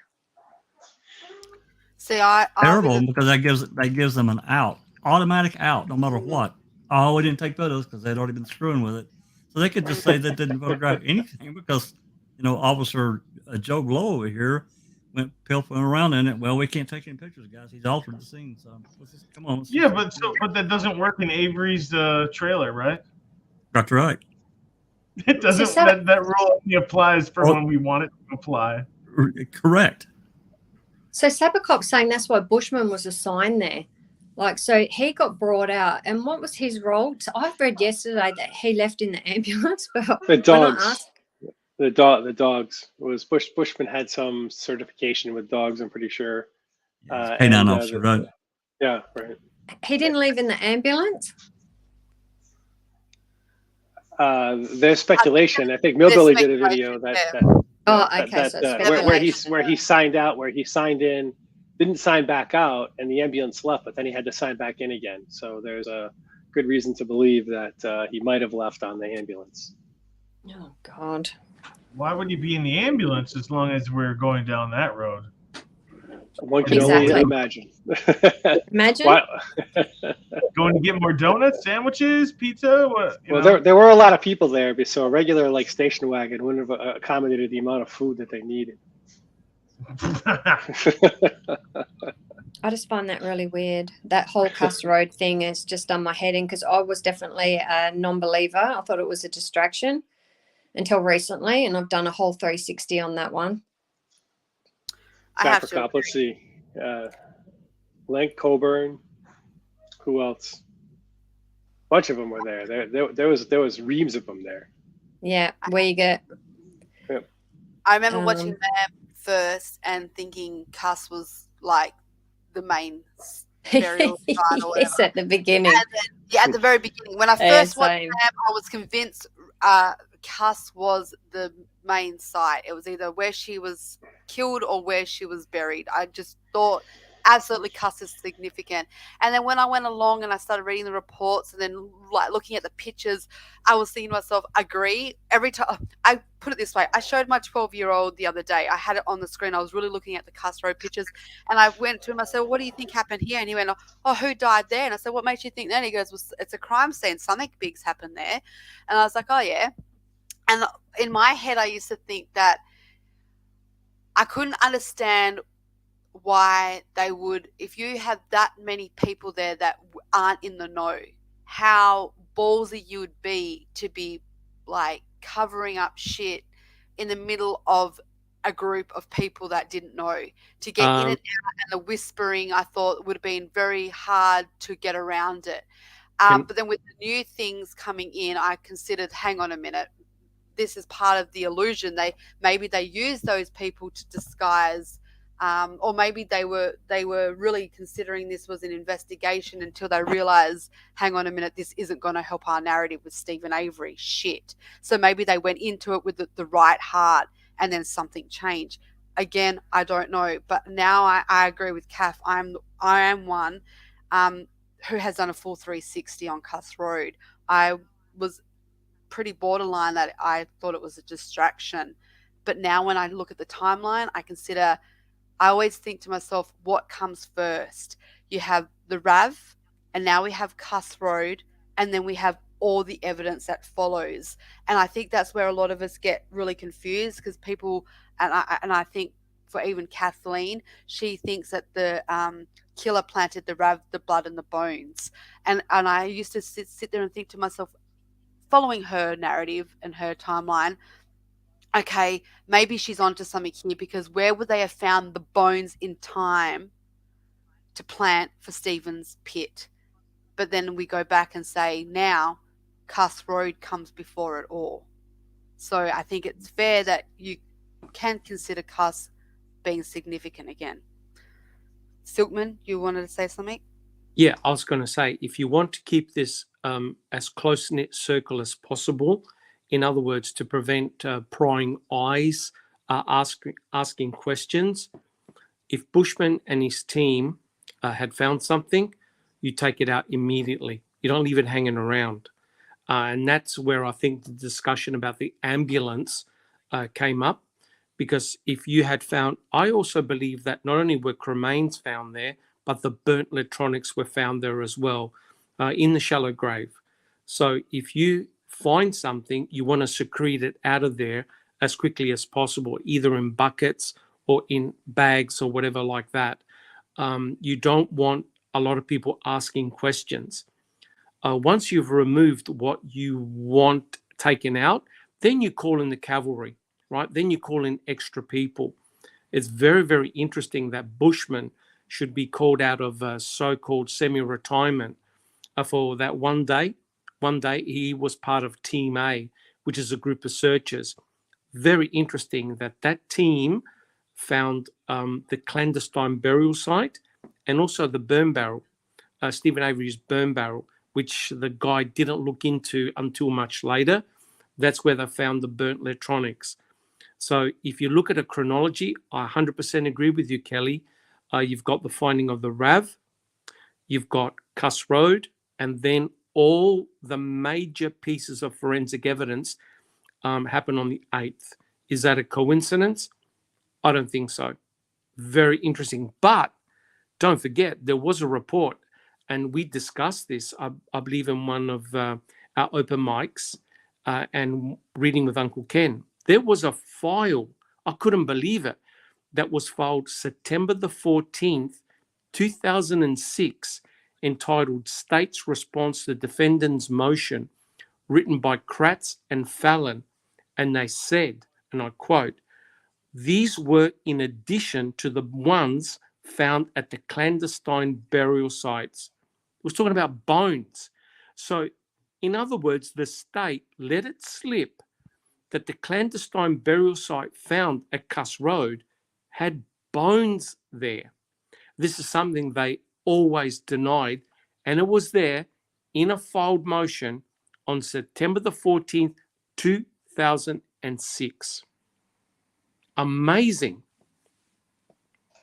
That's quite shocking. I never heard that. If the state's admitting they found bones there, again, just seems like there's potentially exculpatory information there that just didn't make it to the defense. I'm sure we all read this way back in the day, Jeff. I'm sure we did, and just never put two and two together at the time. I know that. I'm sure I read it, but it just because the way it was written, there's no mistake. There's no mistake, because he talks about, Fallon and Kratz talk about possible human bones elsewhere. He's talking about the Manitowoc County gravel pit.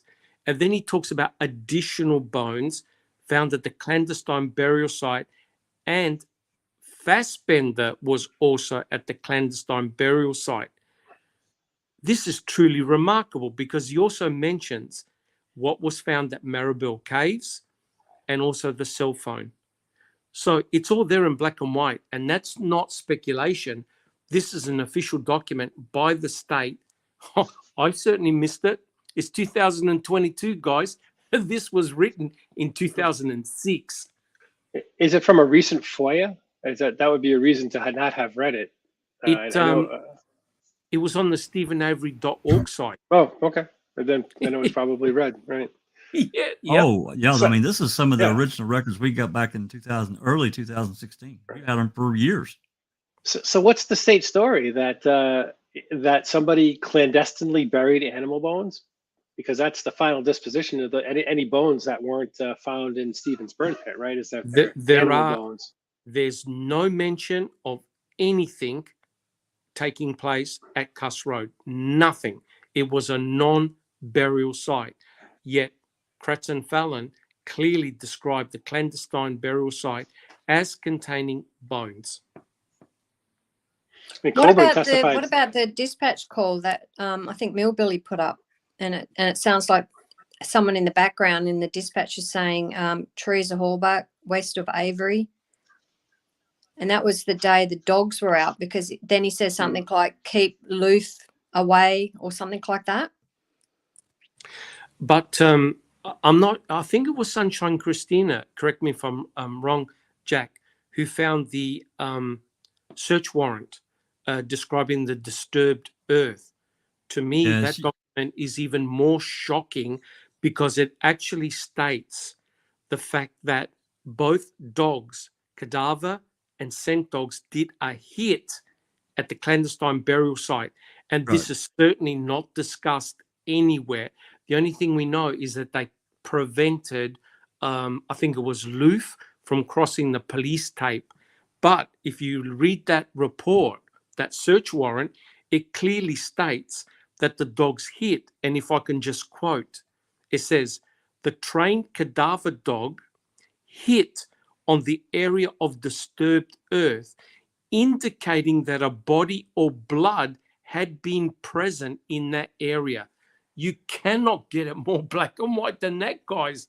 That's unbelievable. Oh, okay, so yeah, that's interesting, because like originally it was just hit on the shovel, and That's then correct. when they brought the dogs back, it didn't hit on the shovel. That's correct. And this is written on the 7th by Wiegert, right? Oh. And this was never presented. Is that correct, Jack 61? This was a draft. No. Well, no. The thing is that to me, this warrant is ready to go. However, the property owners gave verbal permission for them to search, so they didn't have to serve the warrant. Right. Because verbal permission supersedes the search warrant. I'm sure they had to sign papers, but that's it. And the interesting thing is, Big Jeff, is that in getting, Christina wasn't looking to get any unfiled warrants. What she was looking for was the format or the form that a police officer would use to fill out a search warrant and affidavit. That's all she wanted. And they sent her an email that replied, said, well, we don't really have anything like that. And she said, surely there's some kind of form that your officers use that's going to fill out a search warrant. You got to have something. Right. And then a couple of days later, she wakes up and she's got whatever it is, however many of these warrants that we've got. So this one was just unfiled. Now some of them are draft, because there are some warrants that are contained within what we've got that they did serve a warrant, but this one, it was just never filed, because the property owner said, "Go ahead." But this is your smoking gun document right there. Absolutely. It is not written by any truther, guilter. It is written by Mark Wiegert on November the 7th. This is your Right. smoking gun document, which absolutely now proves that Cuss Road is indeed a major crime scene. It looks like a crime scene. If Kelly's son can look at a picture who's got nothing to do with this case and say, Mum, who died there? Come on, guys. Exactly. Are we now a bunch of idiots? This is your smoking gun document. And furthermore, even talks about pieces of tarp, blue tarp, pieces of rope, and the instrument found at the back of Teresa Horbach's RAV4 with blood on it. All in one. And there's no, I got into these big, long discussions and debates with these guilters. Some of them were saying, oh, it's just hearsay. Oh, somebody's just sitting around, blah, blah, blah. There is absolutely no way. Now, you might say some things in the search warrant itself that are, whatever. But in the affidavit part, there's no way that you're going to include a bunch of all this stuff that was listed just willy-nilly, just sitting there daydreaming. No chance. judge will sign up. And if you read point 17 of that document, it's all spelt out. All spelt out. In other words, they found the material, they wrote it up as part of a search warrant, but they never issued it because, like you said, Jack, they got permission to search. Or did they actually find it first, then ask for permission to search? Something very unusual took place at Cuss Road. I believe they found the cremains of Teresa and her burnt electronics in the shallow grave.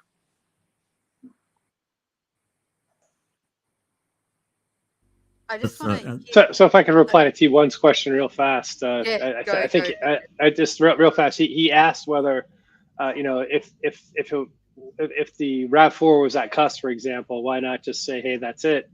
I think you need the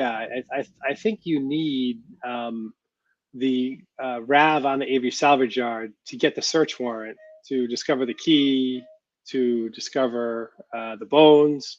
The plates and everything else, the plates, right? So you don't get a search warrant for ASY without the RAV being on ASY. Don't forget the key. I remembered the key. You don't try to trick me just because I'm having Y. An item fell. An item fell. That was discovered in March, so that was a separate warrant. I just wanted to add in with the burial site and stuff. In reading through some dog report documents that Braun got her hands on, it talks about Brutus entering the area, indicating there was something there. They thought it was a shovel. They took the shovel out. Both dogs checked the shovel later on. Neither one of them indicated, and then Brutus went back in and indicated again at the burial site. And that's in the dog reports.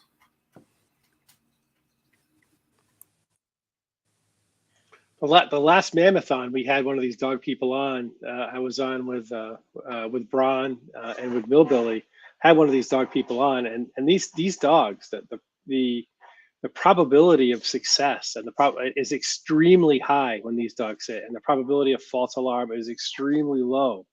Unless there's very particular other types of chemicals there, and to me, these dogs don't get it wrong. It's very unlikely that one dog will hit and they'll bring in another dog, that's trained in the same way, and that dog won't give the same answer. If that's the case, they probably let the dog sniff a different shovel. Would be my speculation there, because the probability of false alarm for these dogs is extremely low.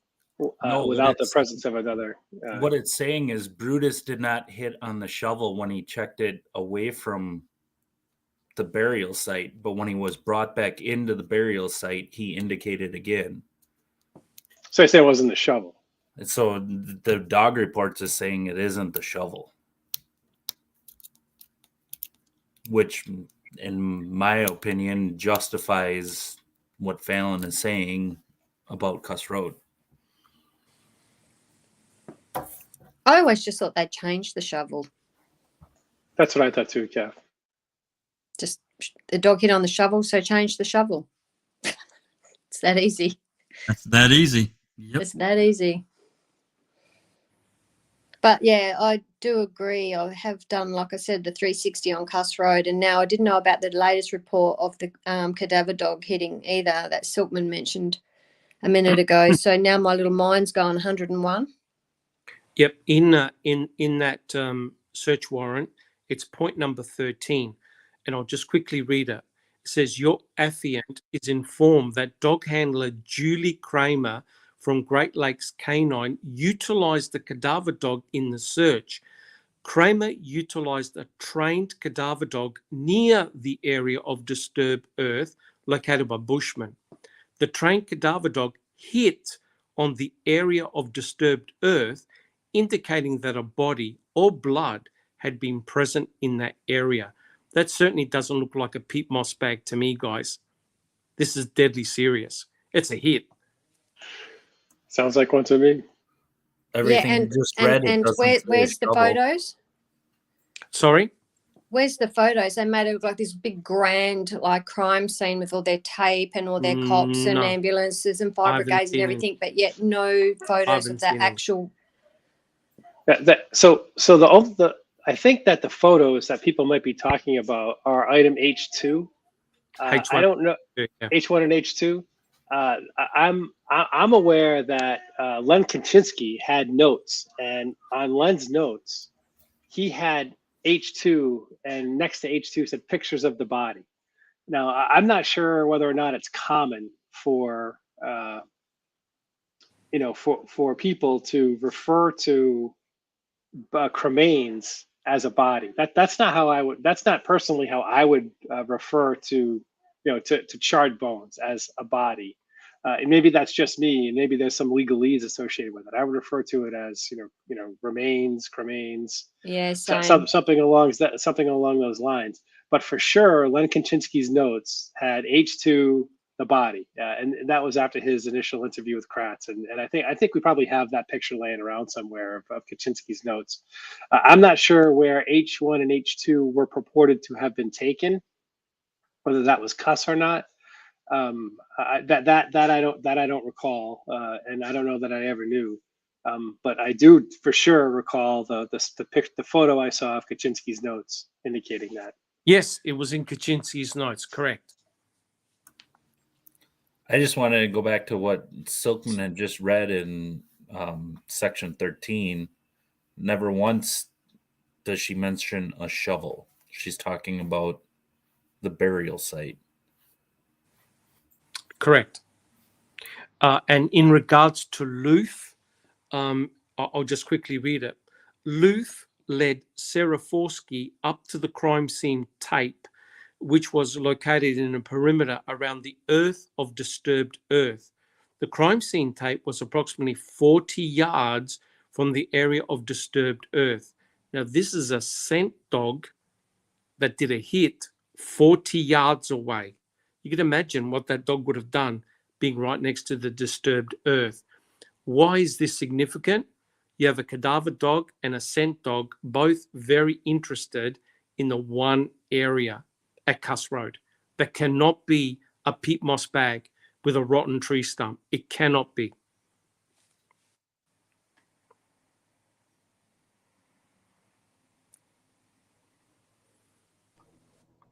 Does anybody want to cover this question from T1? So if you think the killer left everything at Cuss Road, but Bushman was brought on specifically to handle discovering Cuss, in that case, then that would indicate that law enforcement had known that she was there beforehand. What do you think? Anybody want to pipe in? I'll pipe in. I think, again, as Jack and I discussed a second ago, that Bushman was there because he had particular expertise with canines. And it could be that the canines, who Sapricop correctly points out don't lie, they actually did find something, as they, are supposed to. And then, sort of, I think the notional argument we're putting here is that that's where the cover-up began, is at Cuss Road. And there was actually some good police work, unfortunately, it was done by dogs, to find that site on Cuss Road. What does they say? Dogs don't give a shit. They don't care. That's right. That's right. I've actually got this warrant Gotcha. pulled up. I've shared it, Jeff, if you want to put it on the screen. Number 6 is another interesting one, too. I want to play this dispatch call, but it's on my phone and I'm on my phone. Oh, do that. So how do I do that? Because as soon as I leave this window, I get disconnected. If you're on StreamYard, you should have a share button. And it shouldn't disconnect you. You should have an option to share. I don't know. I don't do mobile, so I could be Oh, wrong. yeah, here it is. Share. Oh, no. Anyway, I'll play around. Okay. Well, anyway, another interesting one. This is the search warrant part itself. This is what they expect to find. Number 6, blunt objects and other tools, including but not limited to crowbars, tire irons, and shovels. Well, I don't know if they found a crowbar, but the other two they definitely found. And then, of course, this is the number 11 part. They talked about we've talked about a lot lately, and this is number 11. And what Doc was talking about, there was also a blunt instrument upon which blood was found, located in the rear of the RAV. What was that other number, Doc? 13. Talking about the Yes. dog handler. Yep, that's right there. You know, Let's not again, forget, this. there's still 30 pages missing from the dog's reports. Yep, there's 30 30 pages. pages. Reports. Yeah, we can't get. Yeah. Mm-hmm.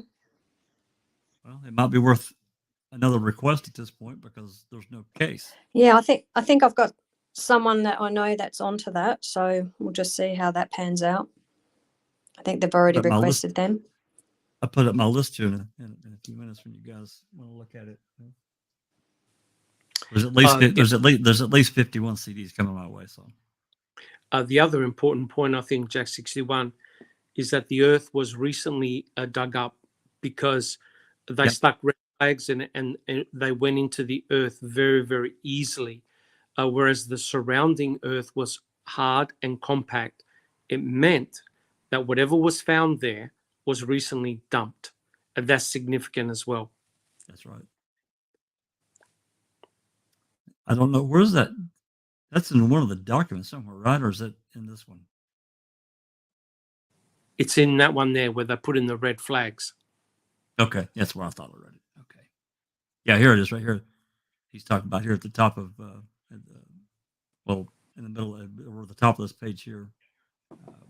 But if you have a look at point number 17, it's pretty obvious that something major happened there because he says, including but not limited to homicide, sexual assault, and false imprisonment. So he basically summed up everything beforehand. Something major was discovered at Cuss Road, yet they obfuscated it in court. Isn't It that was what a they no- charged him with? What's that? Doesn't that line up with what they charged him with? What they were looking for? Basically, Yeah, except everything was found on his property, not on Cuss Road. So That's right. They simply shifted the crime scene from Cuss to his burn pit and around his property. That's why But the only Crash didn't know. they He had didn't is want they- anything to do with. He didn't want anything to do with the quarry, Cuss Road, or any of that.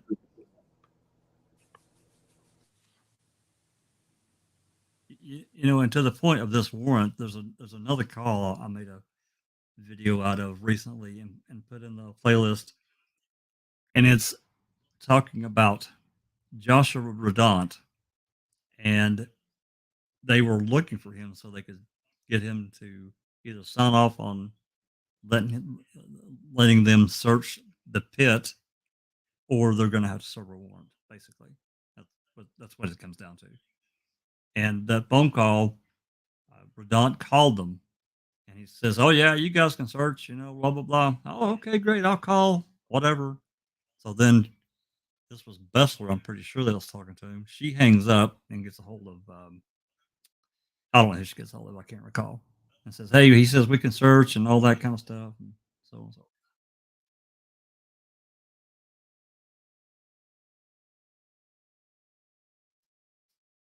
So anyway, All right. So nice. We talked about the 30 pages of the K9 reports, and I don't know. We're just at the 2 hour mark. I think Cal's gonna drop out. If you gotta take off, take off. Maybe we'll go through another one. How you guys feeling? You guys want to talk about this one right here? Bobby's interview. It's missing. oh boy, Yeah, I'm good. Let's go. do it. Let's do it. Well, why? Kel not, Why? Does Kel not know we got Why? a case to solve? Work. Why in under the good earth would Bobby's interview be missing? I mean, what could this possibly mean? It actually could mean a lot, right? It could mean a wide variety of things. Well, there's a difference between missing and sealed, right? I mean, let's get the word right. It is sealed. They have it, right? We've seen pictures. They originally said that they didn't have it, but when they released photos, right?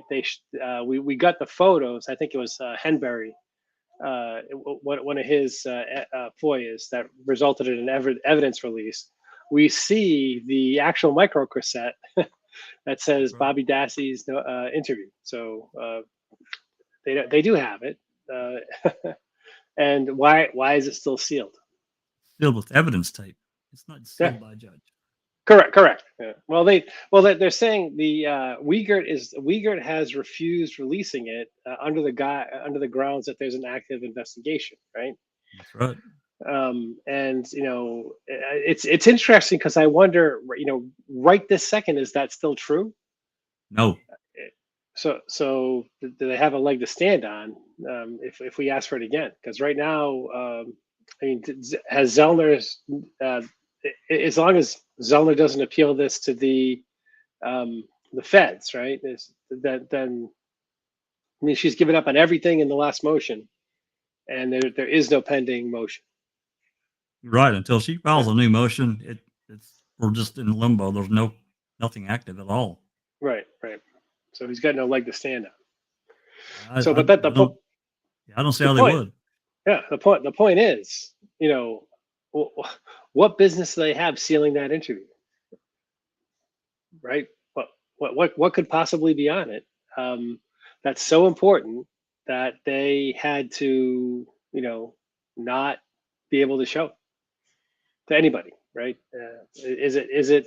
If we heard it, what could we possibly discover, right? Would we discover the leverage that law enforcement had to make Bobby say what they wanted potentially at trial?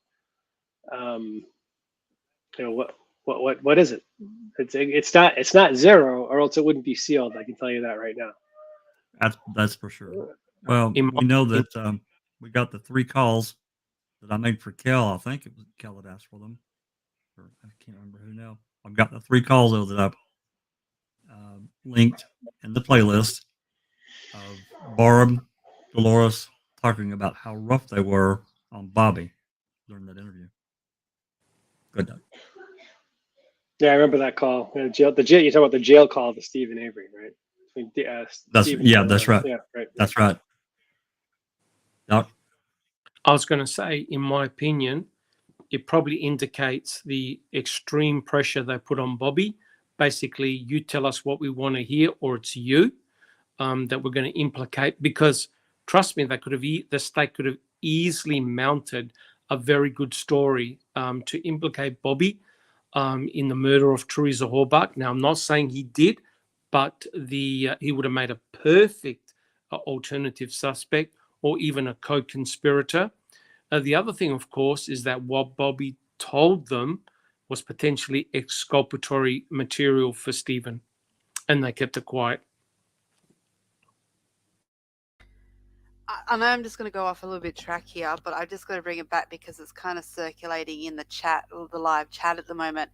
The problem is, I'm going to ask you guys right now, can we have it both ways here? Can we have Cuss Road being significant and have the zipper the voicemail being significant as her being the last place she went that day? I don't believe so. I don't think you can have one with the other. She either didn't get very far and was at Cuss Road therefore Zippers wasn't her last, so you have to now rule that out, or Cuss is not a part of this and Zippers was the last one, because I can't see why all of a sudden, if Zippers was her last place, the crime ended all the way back at Cuss Road. So let's just narrow this one down, because I can see a bit of conflict or a bit of ideas going on here. Can we have this both ways or not? Will we have to say it's one or the other? Because let's face it, if she did leave the salvage yard and then she went to Zippers, I doubt Bobby followed her all the way to the Zippers and then waited for her to finish and then attack her or bring her all the way back to Cuss. You can't have them both. It's one or the other. I'm not really convinced that Bobby had anything more to do with this than just being a weird 19-year-old. That's just my spin. Maybe he did, but I'm just, we just don't have enough. He was there on the property when she was, but beyond that, there was just some oddness with his actions and what's found on the computer. But as far as we know, there's no violence in his background that we know of, that I'm aware of. Right. But can I just ask the panel one question? Yeah. If, and this is speculation, if Teresa left the Avery salvage yard, does that completely exonerate Stephen Avery? Yes or no? Yes. Yes. Yes. Yep. Okay. Yep. So if anyone sees Teresa's vehicle, maybe with or without Teresa in that vehicle off the salvage yard on the 31st, that would tend to that would tend to suggest that it wasn't Stephen Avery that had committed this crime, right? Correct. Then what about the propane gas driver who saw a vehicle very similar to Teresa's?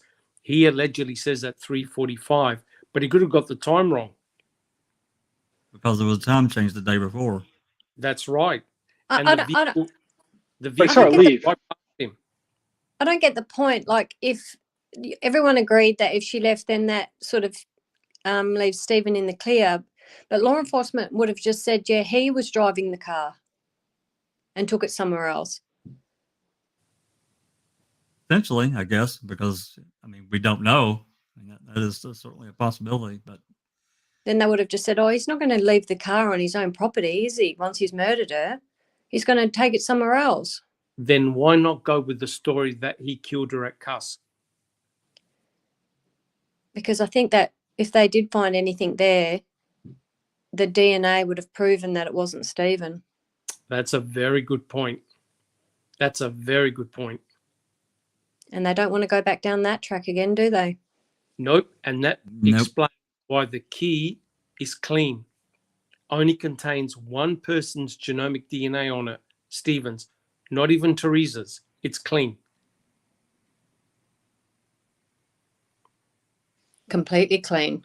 Couldn't get it any cleaner, actually. No other profiles but Stephen's. And Sharika Hain used up all the DNA, so it can't be retested. Of course you did. Of course you did. Correct. Good old Sherry. Yeah, interesting. Doctor, is that a common practice to use up a whole sample? If you did that in a professional laboratory, you would either be reprimanded or fired, especially in a forensic lab where your results can either put someone in prison or keep them out of prison. The number one thing you must do is preserve half the sample just in case an experiment goes haywire and you screw it up. You never, ever utilize the entire sample. She did for both the key and the bullet. And that goes back to what I was saying before, as if you're going to frame someone, you're going to learn from where you went wrong last time, and you will want to keep creating your own loopholes to make sure that it doesn't fall back on you. That's what I was pointing at before. It was like she was cleaning it up as she went along this time, so nothing would come back like it did in 1985. Correct. And just to add to that, of the 13 pubic hairs that were found, if this is a 1985 case, 11 were no good. 2 were good to produce DNA from. 1 was Penny Bernstein's, and the other one was Gregory Allen's. Now think about it. If all 13 pubic hairs were no good, Stephen will still be in prison. So it goes to show, you're correct, Kelly. What you do is you clean up your tracks so no one can go back and recheck. And that's exactly what Dean Strang wanted to do, to go in the lab and observe Culhane. The state refused. What if that blue lanyard was the one that they found in his room? The one with the 2003 little logo thing hanging off of it. What if they just took the keys off that and swapped it over? Because that would have just his DNA on it. Yes, except the keys were, you're correct. There was a blue fob that was identical to what Teresa's was. But I dare say that the keys, they're different. The key, obviously, that they did the testing on was a Toyota key that happened to fit in Teresa Horbach's car. So Yeah, I know, but like just swap the fobs, not the keys. But the DNA was found on the key, not the fob. Oh, right. Okay, I got you. Specifically on the key. Correct. Yeah, it's just too out there for anyone's wild imagination to think that Teresa's own DNA is not on her own key fob. Only Stephen's. Yeah. You're not going to get anything more planted than that key. That's huge. Yeah. Like, not to discredit the jury, but come on. Really? FL. To me, FL is the most planted item. 100% agree. What about the wrath? What about the in actual fact, if you go to a scenario, that Rav was hard to see covered in sticks. Everything Just is saying. planted. To me, that blood is the most planted, because if Stephen Avery didn't bleed in it, then how the fuck did his blood get in there? Correct. Oh, it looks so staged. Especially wearing gloves to not leave fingerprints. Yeah. But takes them off, puts them back on, takes them off, puts them back on. Very strategic. And no cross DNA in the back where Teresa's blood was. He must have had his gloves on. There's no mixture of DNA anywhere. No mixtures, except on the handcuffs. And one of them was Stephen, and another one was likely Jodi's DNA. But no, Teresa and Stephen's DNA and blood were never co-mixed anywhere, despite a severe violent crime scene. Yeah, I know. It's mind-boggling that Brendan's still inside. It just does my head in, seriously. Like, how can anyone in their right mind have him locked away when there's no DNA whatsoever to support his false confession? Zero. It's absolutely insane. Right, and they use two different narratives to convict for the same crime. Two people, different narratives, same crime. That's the only way they could explain it, because if you're going with a planted scenario, Brendan was never in the equation. You don't find any forensic evidence pointing to anyone but Stephen Avery. Brendan, unfortunately, dobbed himself in by admitting to something he never did. So then now they had to come up with a scenario that involved him, right? They couldn't do it forensically. They just had to use his confession, of which it was coerced. Yeah, go ahead. Sorry, Big Jeff. No, you go, because mine's a little bit going backwards. So you finish off what you were going to go, and then I was going to say, I guess I will to the day that I die, I will believe that Brendan was an unfortunate victim of the state's failing case against Stephen. If you look at the sequence of events with the property bond, almost being on the precipice of the property bond, Brendan's confession, his coerced confession, and the things that confession led to, and the things that happened in that confession. One of the most important things being Brendan saying, "Well, she took her outside and shot her." Well, Brendan, why are you lying to us about that? And then finish the coerced confession, which has her being shot in the garage. Then they search the garage the very next day. We're talking about March. We're not talking about November. What's discovered? The item FL. Totally and completely and obviously planted. Didn't find it in November. They found a shitload of stuff in November. We can show you a picture of them shining a flashlight under the damn toolbox, which is right next to the air compressor. And what else did they find? Oh, why did he go under the hood? Again, something the Wiegert and Fassbender suggested to Brendan, the fact that he went under the hood, not something Brendan brought up on his own. But what do they do because of this piece of information that Brendan introduced, which was obviously introduced by Wiegert and Fassbender?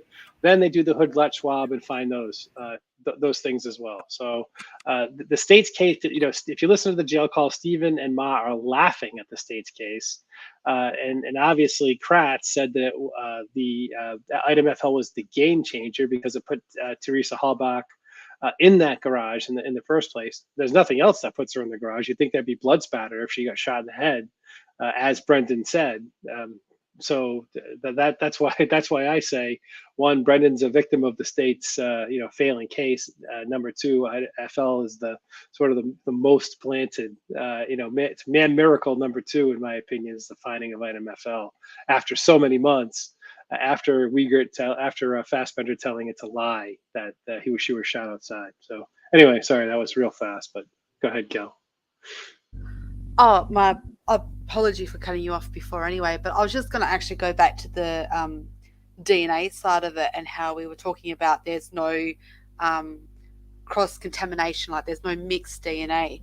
This is the one thing that really gets me really struggling to understand where Kathleen's going with this, because on one breath she says, and I quote, the cops didn't plant the blood because they didn't know whose blood it was from the sink, and they didn't know whose blood it was in the back, so they weren't going to plant it because they weren't sure. But then in the next breath she says, Bobby killed Teresa and he planted the blood in the RAV of his uncles. The thing that I struggle with that is, if he killed Teresa, he well and truly knows whose blood's in the back because he's responsible for having her blood in the back. If he took the blood from his uncle and he's smart enough to come up with this planting of blood, basic forensic physics planting scenario, then why would he not then put his uncle's blood in the back with the blood of Teresa's that he knows by both sources where they come from? So I've always struggled with that with Kathleen. It's not a contradiction, but it's almost like it is a contradiction. You can't have it one way and then not look at it the other way.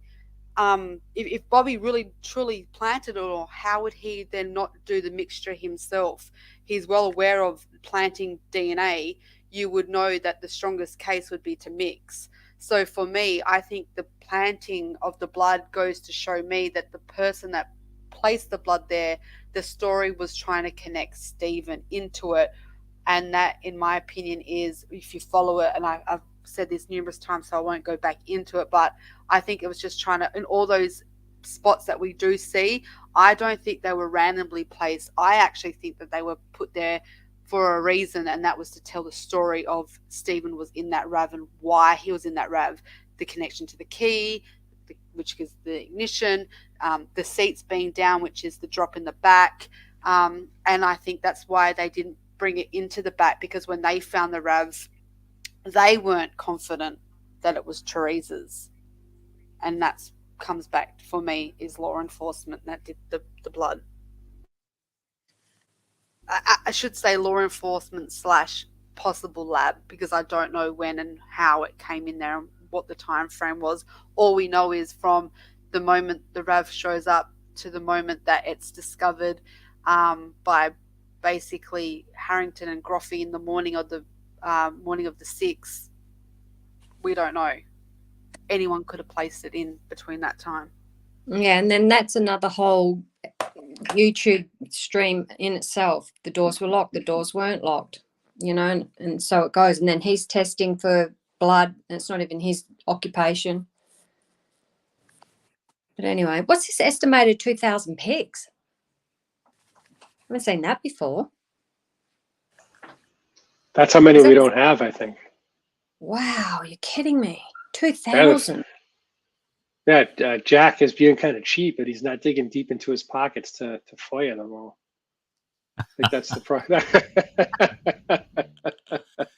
Yeah, you know, I should resubmit that FOIA that I sent into Larry, and he wanted $4,920 before that even start. I'm like, Wow. what? What the hell are you talking about, man? Wow. Even if I had the money, I wouldn't do it. No way. No, give it to them. Just the fact that, yeah, I hear you. And it's ridiculous too, because those pics are probably on CD anyway. It should be more like 50 cents for the CD they already have. Well, I mean, Calumet charges generally $1 per CD. Calumet or Manitowoc charges $10 per CD. They're all, they're kind of left for their own devices to charge what they want. So, are Manitowoc's made of gold or something? Yeah, they must be. Budget shortfall, I guess. Yeah, there's a lot of pics we don't have, and for that matter, they're matters of public record. Why aren't in this day and age? Why aren't they published? On some type of internet site where the public at large can go and look at them, right? That would be an open and transparent system, right? If anybody, John Q. Public, but we don't want. God forbid we should have that, right? Yeah, and they make such a fuss out of a lot of times these digital transfers, and I know that they have that capability. At least it's funny, you wouldn't think, but Calumet seems to be more capable in that regard than the larger county, Manitowoc. I don't know how it's larger, but I think it's quite a bit larger from a budgetary standpoint. In area, it's certainly larger, I think, right? Absolutely. So I don't know. I just noticed, I got some things I got actually a couple of large files from Calumet that they put on in a digital folder, and boom, had it. Just no problem at all. It's just crazy, man. To add in, if you look at number 9, we're at number 7, estimated 2,000 pics. Look at number 9. According to Jinx, she was told that there were 13 photos she couldn't have in a recent batch. Yep. Because they were explicit. Yep. And these were, I think, Colburn photos during the time that he would have been in Steven's trailer. Jack, is that right? The night of the 5th. That's right. Yeah, and somebody had pulled up, I think it was actually Doc that pulled up a report that told, maybe Doc, you want to say what that is? Yeah, so essentially when they were looking in the trailer next to Stephen Avery's printer, they found printed out pictures that were dated of Stephen's genitalia, and also likely Jodi's as well. So they would be regarded as being explicit. Yeah. So that's who I believe that they were, just naked photographs of both Stephen and Jodi. Oh. And here I was thinking it was the slippers moved and nothing there. you know what's worse about, you all know what's worse about all of that, right? Why the fuck are they taking 13 photos of that junk? Come on, 2's enough. I mean, pardon my language. That's a good point. Well, you got to understand, Jack. That's what tipped Colburn over the edge, and he had to do the hippie shake with the cabin. He wouldn't have shaken it half as hard if he had looked at the pictures first. Now. Colburn kept them for himself. Why couldn't they have just collected the pictures? Why do they have to take pictures of pictures? Their own collection. It's a collection. Yeah, thank you. Oh, God. Bradley's text message. Oh man, Bradley's text messages. So let me And not just let, Bradley's. let me pose a question to the panel, right, if I can have a chance to do that. Who thinks it's strange that Teresa Hallback did not get a phone call on Halloween night past 2:30 in the afternoon? Me. Me. Really, really weird. That isn't. I mean, that's just bizarre. I mean, maybe people Very from. bizarre. I think I know. Jora's had a question, but Jora's one of the all-time great researchers in my opinion. And he's like, what do you? Why is this so strange? Isn't this a time when little kids go out and do trick or treating?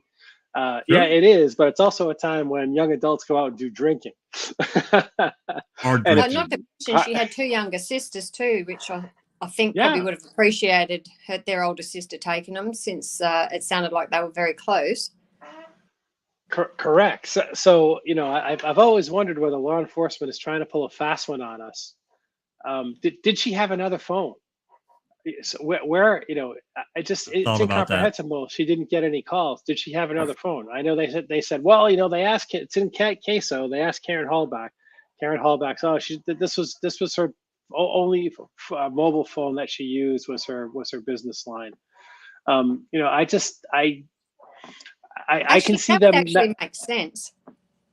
Another phone, because there seems to be a lot of calls where people call and then they don't call for a couple of months, and it's like, no, I don't think that sounds right. And then so if they're calling this other line that she may have had, maybe it was just like for personal friends, right? That and would she make had sense. On that business phone. We know that she had what they called at the time a friends, and yes, it should be on the list, Jeff, a friends and family plan, right? Which means that after hours, I had this back in the day too, right? After hours, nights and weekends, you could call certain people for free on that.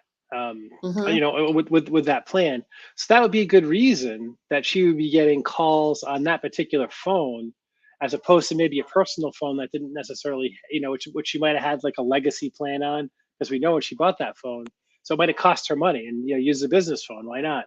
But some people had the business phone, some people had the personal phone. It's just completely and totally incomprehensible to me that she didn't get a single phone call on Halloween. It's just not believable. So where did those phone calls go? Well, I just can only believe that they went to some other phone. And where is that phone? Which is why I would love to see that text from Bradley. He offered. I don't remember who interviewed him. But Bradley offered to show the text to the police officer. Wouldn't it have been great to just snap a picture of that damn thing, just to see what phone number it went to? That's why I would love to see that picture, a picture of that, just to see what number it went to. Maybe I'm wrong. Maybe she only did have one phone, but it is just damn suspicious to me that she didn't get a single call. Well, highly discussed back in the day. How about the fact that you just interviewed somebody that admitted to texting her, and yet they don't subpoena for any text info? That's right. That's something that's bothered me for a long time. Here you have clarification that she texts. Yep. We know that she had a plan where she got 200 free texts a month. That's sort of written into that plan that she has. She got the expanded one. She got the expanded messaging too. She added to it. She added to it. So she was, obviously then prolifically texting. Yep. And at the time, I can tell you that at the time, certainly FBI was on to the fact that, that there was more information to be had from these text messages. Texting was $1 billion business by 2005. That there's no doubt about this either. And the law enforcement was, was well into, but not. They were. It was still an embryonic kind of science.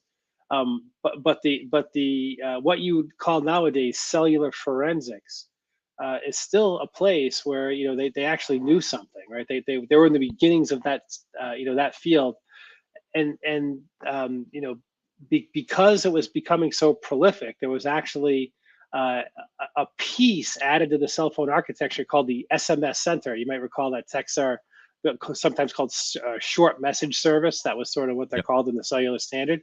So there was something called the SMS center that was actually added to the architecture, which is basically like one of these big server boxes that are added. And it was known by law enforcement, especially at the federal level, and I would imagine at the DCI level, that you could go subpoena this and basically find out information, and not even if you couldn't necessarily get at the the information within the text themselves. There's what's called metadata, right? The metadata means data about the data, like when this came in, when it went out. Various pieces of information that could be associated, maybe what tower it was sent to. Various pieces of information could be available, about those texts. And they're like, after her phone got shut off, that information is going to start to pile up, right? Because, you go on vacation for a week and you expect that you expect if you went on vacation for a week and didn't bring your phone, come back after that week, you'd get all your texts, right? So that information is preserved for some amount of time. And so those texts would have piled up, and the police would have had every, opportunity to go and check out the SMS center and get that information about the texts where they're starting at the, the point where her phone, quote unquote, went off the air. And that would have allowed them to probably much better pinpoint if she was as prolific texter as we expect, exactly, more so than the sort of the 2:30-ish phone call that she got. And so, that's when the phone went off. Well, it might have went off later than that because we might see text messages being delivered from the SMSC after that. So it really, as Denny said, a gigantic mistake not to either get the texts themselves, and even if we can't get the data, what's the metadata, and perhaps even what's the content of the text that we could lay our hands on because they weren't delivered after the the 2:30-ish or later than that time frame. See, so again, it's everything we're not getting. There's like this whole other narrative of what's going on behind the scenes. If you start to add up everything we haven't got, you've got a whole new scenario, a whole new scene. Well, I think we see just literally from just such a simple open records request that Christina sent in to get one thing, she ends up with something entirely different, and it opens up a whole new world for us. Mm-hmm. So you're right. And we've never been really allowed into her private life. They made it purely business. Oh yeah, it was. I think that's a good point. They pretty well whitewashed her. I think to everyone. They only investigated business connections, not personal connections. Mm-hmm. They didn't want to find out what they would find out. The only personal connection was Bradley, because some of her friends had, in interviews, had said, "Look at Bradley." That's really that they were concerned for Bradley's mental status, and that Teresa was getting herself involved in something she didn't fully understand. I think that speaks volumes right there. What was that phone call we listened to the other night, Doc? It was very early in the investigation, like on the evening of 11/3, and they were all. It was Link, Remaker, Dettering, Wiegert, and Leslie Lemieux, and they were talking about Teresa. Well, has she ever done this before? Yeah, she did. That's back right. In early summer, and yep, and she got back and didn't tell anyone. That's got correct. Back, Mom and Dad reamed her ass out. Don't think she'll do that again. Yep, correct. That's right.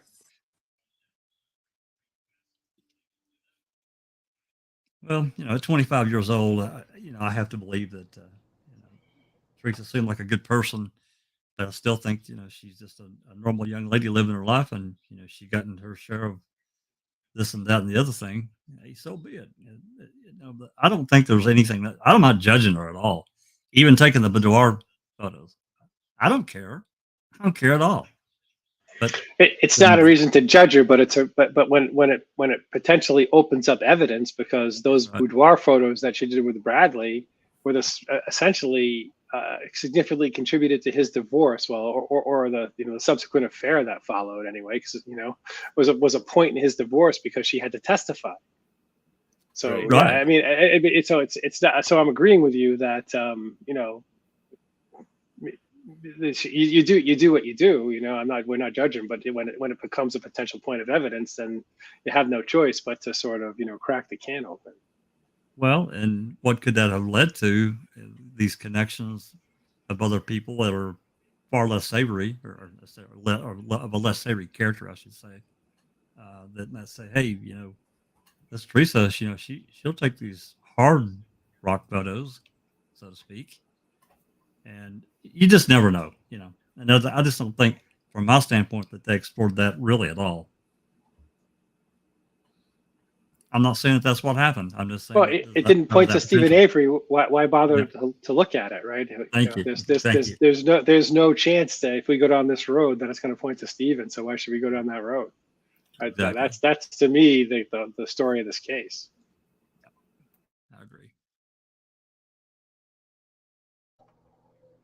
So, you know, the text messages are just so, I mean, and I think we heard Zellner mention something about she believed that the contact was made through non-verbal communication or something, non-auditory, Non-telephonic means. non-telephonic. That was what she said. And that So Q&A. I mean, so don't we? Is this sort of, has this been sort of? I hate to use the word debunked, but I can't think of another one because I've had too much wine. Is she talking about the fact that that Teresa called the Yonda number in the morning because she said, I don't know where I'm going, so in order for me to come, you're going to have to tell me how to get there. And then the fact that she ended up going proves that there was some communication with somebody on ASY that told her how to get there. Is that the reason why she's sort of stating that? I think we've found out since that you know, that she had subsequent calls with Auto Trader and said, yeah, that's Avery's. Oh, she's, I know how to get to Avery's. So I'm not 100% sure that one, you know, and believe me, I'm one to throw it on anyone, but I'm not sure that if that one came from there, I'm not 100% sure how viable it is. I think that the context was talking about Bobby and his contact with Teresa. Right. So what he would be she contacting Teresa about would be how to get there, right? Well, I guess, you know, I don't know. That's, you know, that's up for speculation. I agree with Okay, you. yeah. I just don't know where we can go with that at all. I just don't. And even more importantly, I mean, I guess in 2005, yeah, there were other means besides texting or making a phone call. Instant messenger. Exactly. Yeah. I am. That's right. Yeah. I don't know. So that's really weird because, like, Sabakop's gone. She's been to Avery several times before. Dawn was very aware that the Yandas were related and that the Avery brothers had houses all down that road. Teresa would have been aware of that.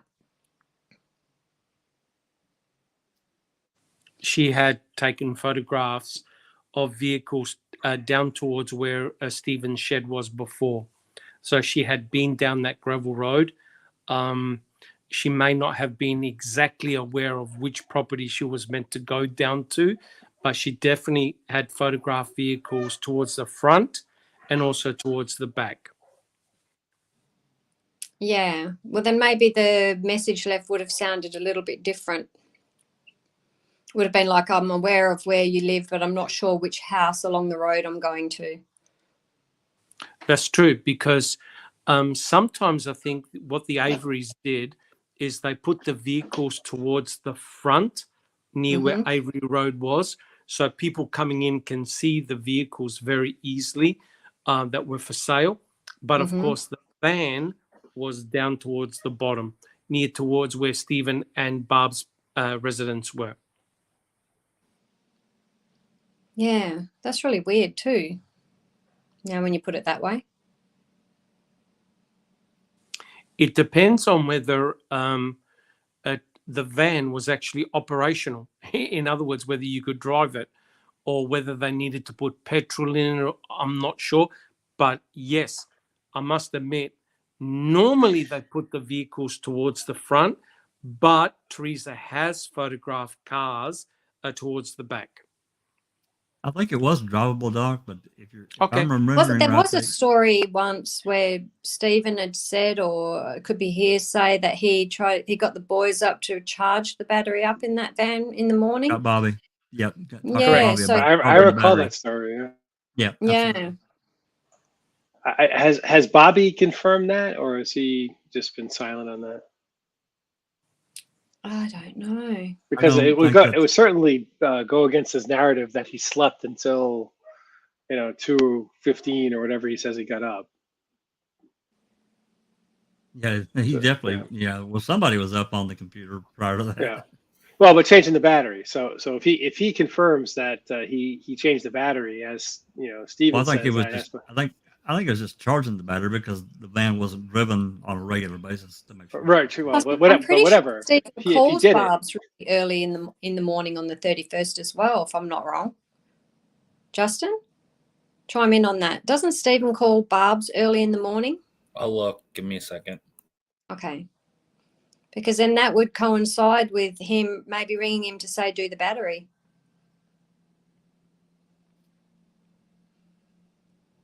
Because really, Yeah, but- why else would he be calling? I'm not sure why they would need to. I mean, she's just coming to take a photo, unless maybe, I don't know. They needed to move it from where it was. We don't know that it was. When did the car get actually put? In that infamous spot. For the picture. So Yeah. That's true. Stephen calls over to Yonda residence at 8:39 in the morning of the 31st. Well, there you go. So why is he calling Bobby? yeah, and Bobby's the only one he can be calling too, right? Because the Yes. other boys are at school and Barb is at work, and so is Yeah. How Brian. long's the call? Bear Yeah, with it me, might I gotta scroll across. It might only be called, no matter how short it might be. It might be a minute, no matter what. Oh, why can't I find? It'd have to be the battery story, I reckon. Yeah.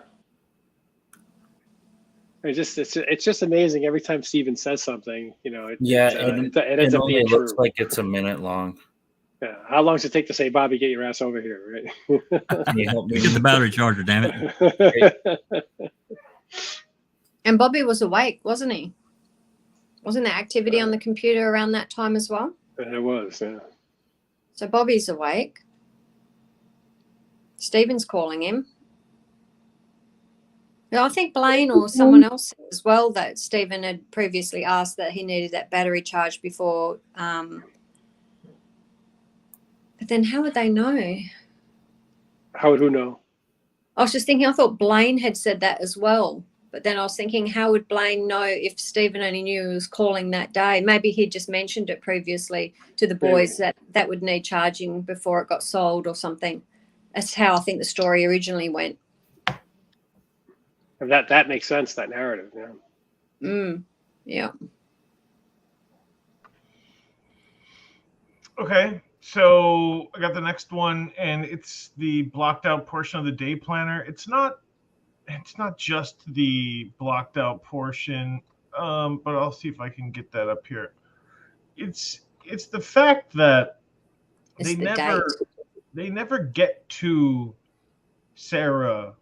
They never find out who Sarah is. They never dig into what Biz paperwork is, when was Mom's birthday. They don't really look at that. And the point of this one for me is just look at November on Scott Blodorn's birthday, Wednesday, November 2nd. Why is it blacked out? I don't know. Does that make any sense? Is it non-nefarious? Am I looking into that? I shouldn't be. Well, but this time I think it should be an unredacted photo. I mean, to me. I'd say that was something planned.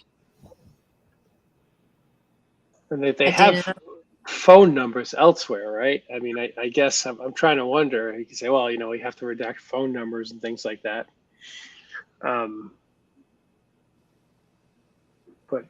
is there another phone number on there? Yeah. Stephen's from Sheboygan, Speckman's down the bottom is there. It's cut out in Jeff's picture, but it's definitely there. Yeah. So, Yeah, my so what did they feel the need to redact?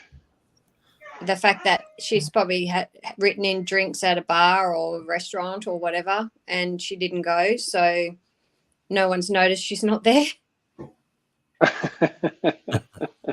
What happened to Teresa? She probably organised it, At but 8 no one's a.m. noticed that she's not there.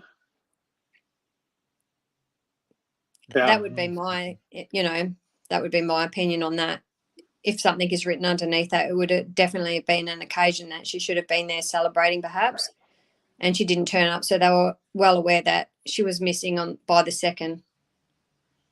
Was that the business? That wasn't the business meeting, was it? Well, she didn't go to that either in the morning. Was Oh that yeah, the that could have third? been that. No, the business meeting was the 3rd. Third, okay. Oh, Because yes, that's so why it was. that's why Tom ended up calling Karen, was he didn't see her at the business meeting. Yeah. Oh, it looks like Scott's birthday. Yeah, come on.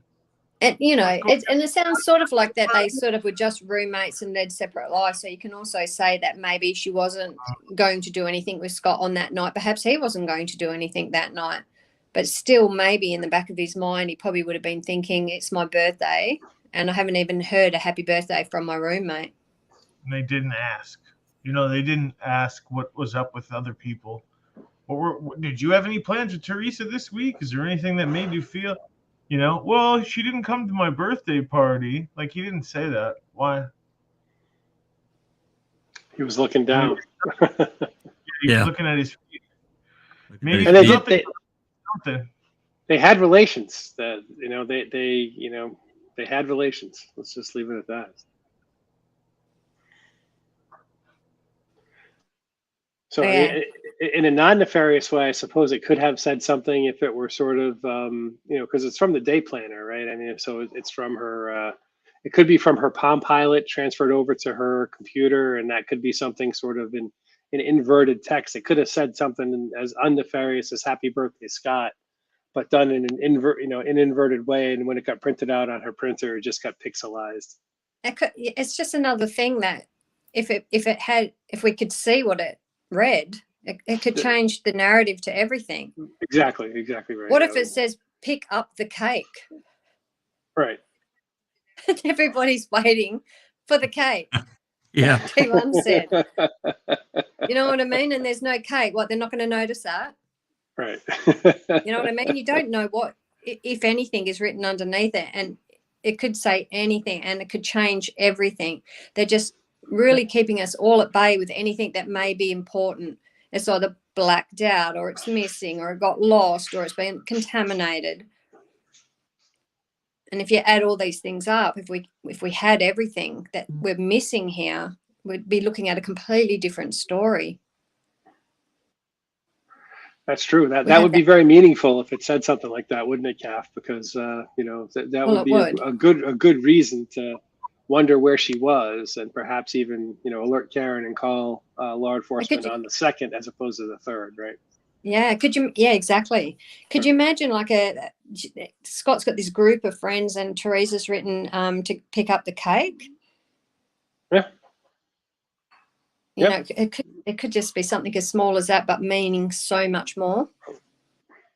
Yeah, and I do think personally, in my opinion, that they knew before the 3rd, but that's a whole new story. I don't know. The voicemails and. I feel that way. Well, as tight as their families seem to be, I have to agree. Yeah, Okay, so Jody's calls. Yeah. But here's the thing. Before October 31st, the jail calls. Yeah. Why? That it just baffles the mind. What could possibly be on those calls that's so important before Teresa Halbach is even murdered that they can't let us listen to them? Yeah. He did seem to say, he did seem to tell everybody that the photographer was coming. Maybe he mentioned it on one of those calls. Yeah, well, that that would destroy Krat's narrative of he lured her there, right? Right. And so maybe it's as simple as that. I mean, none of the truthers, think that she was lured there, and I don't even know if any of the guilters left. Jack would know that better because he's the one that engages them on a regular basis. But did the guilters even think that he lured her there? I think most of them have. They just They're they past don't. that. They Yeah. don't. But there are still a few that I've seen, not recently, but in recent months that they've thrown out there, and of course they get horse laughed off the thread. But I don't think anyone truly believes that Stephen lured her there. Not really, no. Another possibility about those calls is that Stephen and Jody may have discussed the orientation of the bed in Stephen's bedroom. So Yep. remember, Brendan came up with the narrative that he saw Teresa chained up to the bed, looking down the corridor, except there's one big problem to that, and that is the bed's 90 degrees to where he said it was. So you never know. They could have discussed the rearrangement of the bedroom, and that, of course, will completely blow out the state's narrative about what Brendan observed.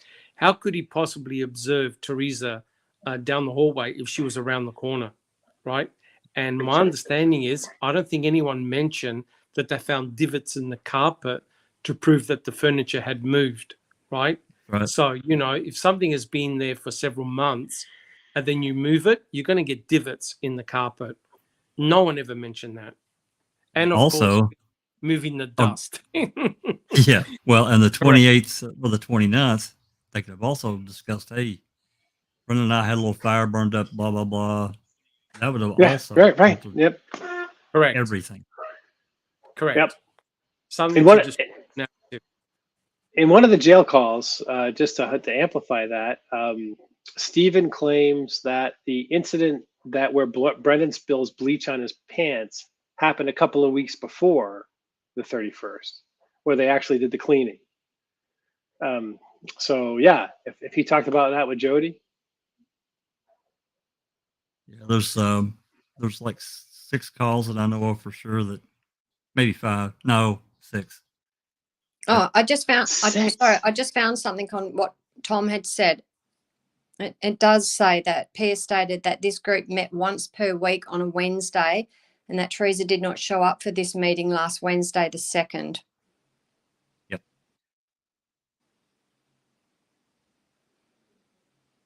So then he calls Karen on the 3rd, but yeah, sorry about that. Go ahead. Well, and to add to that, I can't remember the customer's name that came in, I think the day Coakley. before. She was supposed to pick up, I think, Wasn't it senior- Denise? Yeah, Denise Coakley. Denny's right. Yeah. That's right. Oh no, I find that so odd. Like, she's sitting there waiting to pick up her photos, but yet Tom nor Denise think to call her. What if she's just running late? So she's allowed to sit there, and then all of a sudden Tom he handles it, but doesn't even think to call Teresa and say Right. your client's sitting here waiting. Exactly. Or where the hell are you? Yeah. Your customer came in and I had to handle it for you. Yeah. It's so weird. It is. And he's saying like she's very professional and, praises her up, and then he doesn't even think to call. Like, anything could have happened. Just running late, or, worst case scenario, an accident, anything could have happened, but he doesn't even think to pick up the phone.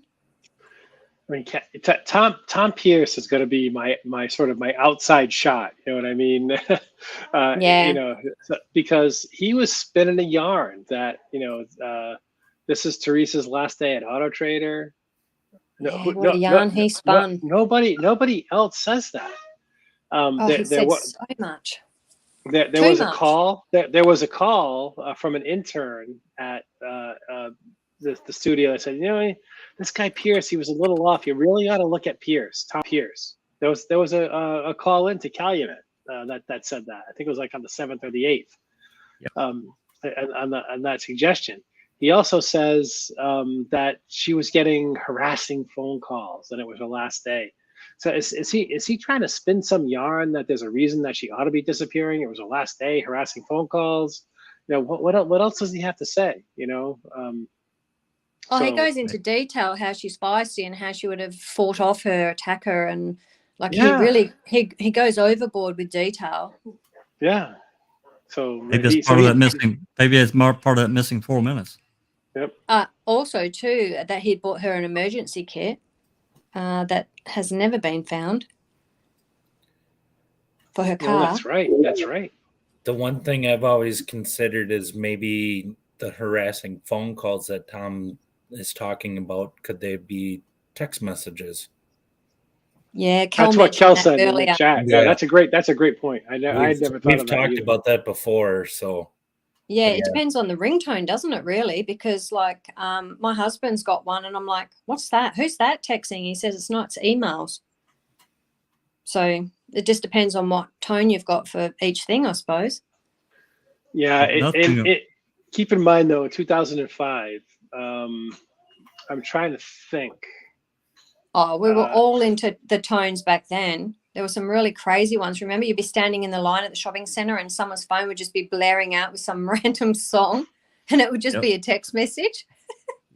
yeah. True, I remember. I think you. Nothing about that. I think you just gave the game away, Kath. That was you.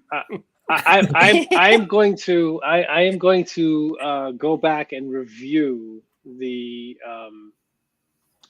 manual for the Motorola Razr that she had, quote unquote, if that's the only one she had. I don't believe that phone had that functionality. Oh, really? I think you needed to get to a 3G phone before that happened. And the singular service that we're talking about that she had on that phone is 2G. So I don't think that phone had that functionality. But because you got me so interested, and I'm actually going to go back and look at the manual to see if you can assign a unique ringtone to that. I think that was more in the 3G phones than the 2G phones. That is a great. Now you're making me look. So whenever you make me do research, you've done well. Speaking about research, what Kath said a minute ago, her emergency kit that Tom Pierce allegedly gave her, that tire tool that we have a photograph of in the back of the RAV came from an emergency toolkit. Interesting. Yeah, because Kent, I don't know if you've seen him before or not, Big Jeff and Denny. I'm sure that he's made several posts in Discord showing his emergency kit and the ratchet, that's the tire tool ratchet, or it's not ratchet, but a tire tool. It looks exactly like the one that was in the back of the RAV. Yeah, I shared Kent's photo with Kel and Calf. Okay. Yeah. But yeah, it clearly is not part of the RAV. It's not the No. RAVs. No. And also, they were searching for tools, so-called tools, on the Avery property as well, but couldn't find. They were looking for one in particular. So isn't that interesting? Very. Yeah, well, it and also too, it's something that can't be burnt. Correct. I wonder where that is.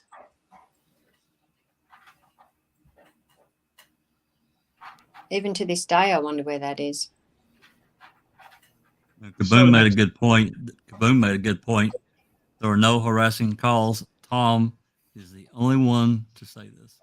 And as far as I know, he's correct. No, there wasn't. We've looked over the records a dozen times. We can't make a connection with anyone that rings randomly or often enough to be classed as harassment. Right. Yeah, the only one would be Ryan. She calls Ryan more than Ryan calls her. So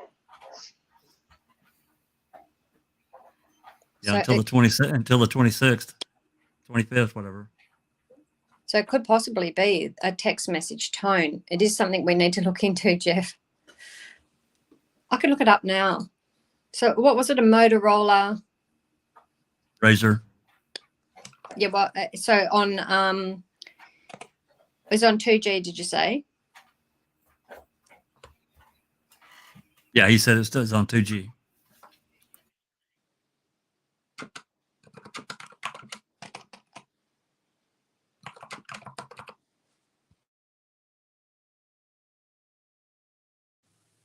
Well, that's kind of what goes off into say maybe she had a second phone, but we're Yeah. unaware of. I mean, do we think that Tom Pierce was aware of this? Well, let's assume for a second that it's true.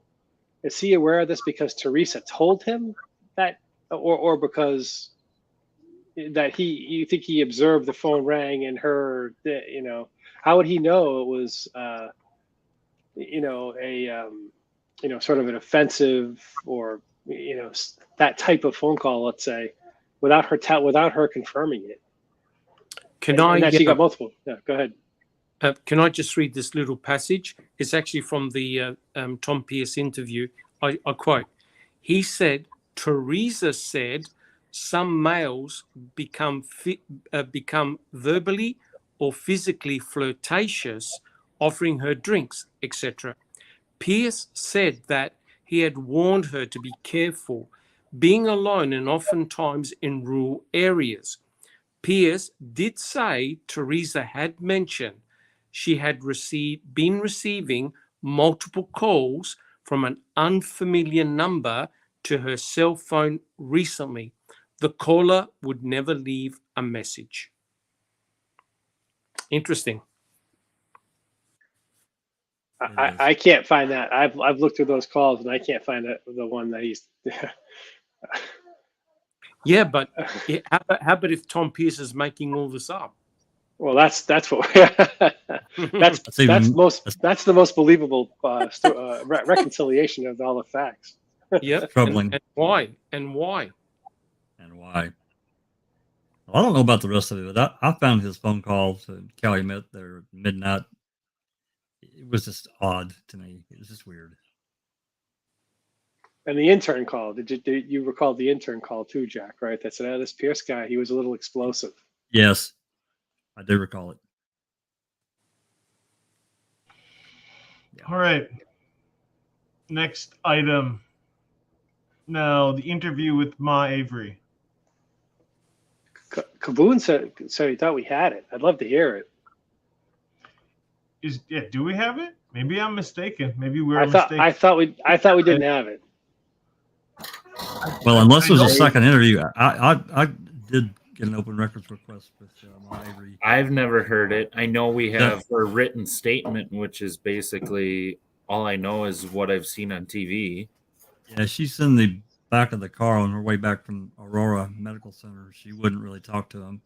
I mean, there's some conversation, but it's not much. Not really. I've heard that. I thought there was another interview. Maybe they said the exact same thing in Queso about Earl Avery, and there was like an hour interview. Well, unless there's a second interview that I'm unaware of, that's the only one that I've got. There could be another interview on another date. This would have been the evening of the 9th or afternoon of the 9th of November 2005. So you have a tape for that? Yes, it's in the playlist on the. Oh, okay. Okay. Sealed? Was that the one that was sealed? No. Well, not that I'm aware of. No, I mean I voided it and got it. There was no issue at all. I thought there was an issue, man. Maybe I dreamt that one up. Okay. Unless there's a second. Something sealed. Well, unless there's a second interview that I'm unaware of on another day. I think as I recall, for Earl's interview, Jack, that they ask him questions in the car, and then they continue the questions in actually the facility itself, right? So, and there's a side A and side B. I mean, they didn't talk to Ma long enough. Maybe she just said, "I'm not saying nothing," and that was it. But she basically did. That quote unquote second. Okay. Yeah, she basically said she wasn't going to talk to him. Can you imagine if she just said, "I'm the one who brings Steven his mail. I brought him his mail that day." She's probably the one that should. If anybody should have talked, it should have been her. Let's see. And it's just like any other mum. They do it. They're like a stickler for routine. They just do everything on time, the same time every day. That's right. So she would have gone and got that mail and headed down to Stevens like she did every other day at the same time. She was probably if she's anything like my grandmother, she was peering out the window, waiting for that mailman to come so she could actually go do that. Right? She's Exactly. That's why it's very important, whatever she's written, and that's why, again, that was hidden. We've got another timeline in there, I think. My information, I reckon that is what's happened. Otherwise, why didn't we get hers? We got everyone else's. What's so important with Mars that we can't read? Yeah. Oh, so Jack put a link, so we might have it. Did she do an interview on the 6th in Crivets? You Good can question. hear. You can. I think you can hear her in the background of one of Brendan's interviews, talking about getting in the truck or something like that. She was having trouble doing it. I'm vaguely recollecting this. So don't shoot me if I'm wrong. And I guess this is another point that I'm going to have to research. Did she give an interview in Crivets on the 6th?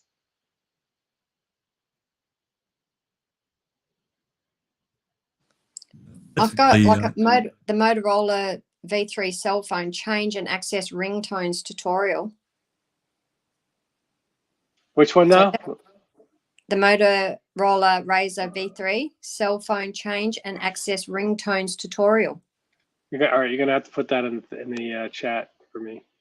Well, someone just put a link up. It may be the same one, but like I haven't pushed play because I'm in this stream. But I'm pretty sure. Just put it in our private chat in Discord, so I can read it. Okay. All right. We'll analyze that later. Done.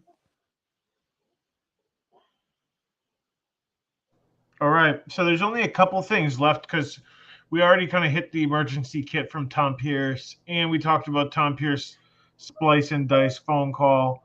We kind of brought up Ryan Hillegasstrout phone calls. So we're at the bones right now, and really it's just 2 items left, I think. So the bones. Funny business. They're being concealed. Then they were disposed of. How many hours have you got? I think we might have to do a podcast. Yeah, we'll have to grab a coffee there, Doc. Well, or a wine. Yeah, or a wine. I need an infusion of caffeine. You can't do the bones in 5 minutes. Yep. Well, you can do the summary of it, which says that it was an important piece of evidence that the state found a way to completely and totally destroy and obfuscate, despite the fact that they were ordered to preserve biological evidence. How's that for a summary of the bones? I'll take that. You should drink more wine. Yes, I should. Good idea. Point when you drink wine. You're very succinct.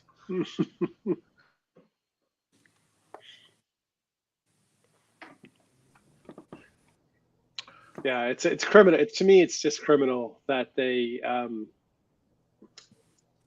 that Zellner was not allowed to test those bones, and the fact that they gave them back to the family, and that Judge Angela ruled, right?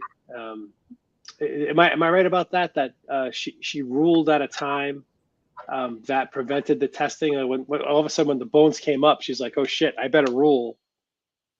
Yeah. She essentially said the reason why the bones are not a big deal is because the individuals that took the bones out of the Ziploc bags and gave it back to the Horbach family, they themselves were not forensic anthropologists. So hence they had no idea what bones they were giving back to the Horbach family. They could have been human, they could have been animal. So hence the bones are a no-show. No laws were broken, because we cannot prove that they were human in nature. That's why Angie got away with it. You got a big whoopsie there, though, Doc. So what are the repercussions, right? So like they hide it, but why are they hiding it?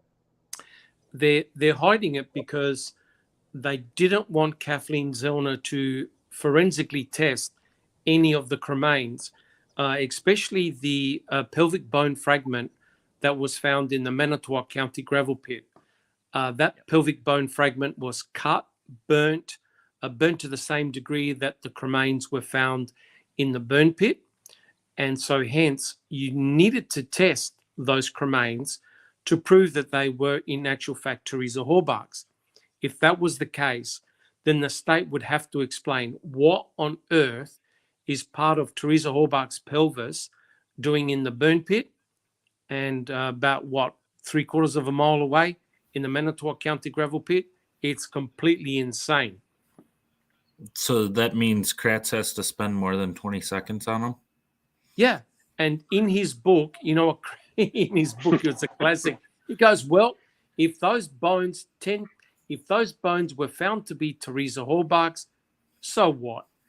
The defense can't prove that it was Stephen himself who brought them down there. So no matter what Kathleen Zellner presented, they always had an answer. Well, Stephen can't prove that it wasn't him who placed those cremains down there, right? So he's such a nice guy, Stephen, that he decided to leave clues everywhere, including outside his back door. Crazy. Simply crazy. Of course, Zellner's argument was that his backyard is not the primary burn site. Right? That's correct. That's 100% correct. And now it looks like there were bones found at Cuss Road, which now tends to suggest that all the main events, the murder itself or disposing of the body, was more towards the quarries and Cuss Road rather than Stephen Avery's burn pit, which leads credence to suggest that Stephen's burn pit was not the primary burn site, that the cremains were dumped there in order to frame him.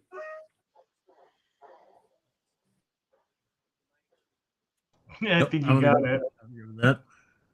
I think you got it. Well, I mean, it came up earlier. And the AudioVox. And it was added to the list today. That's my favorite one.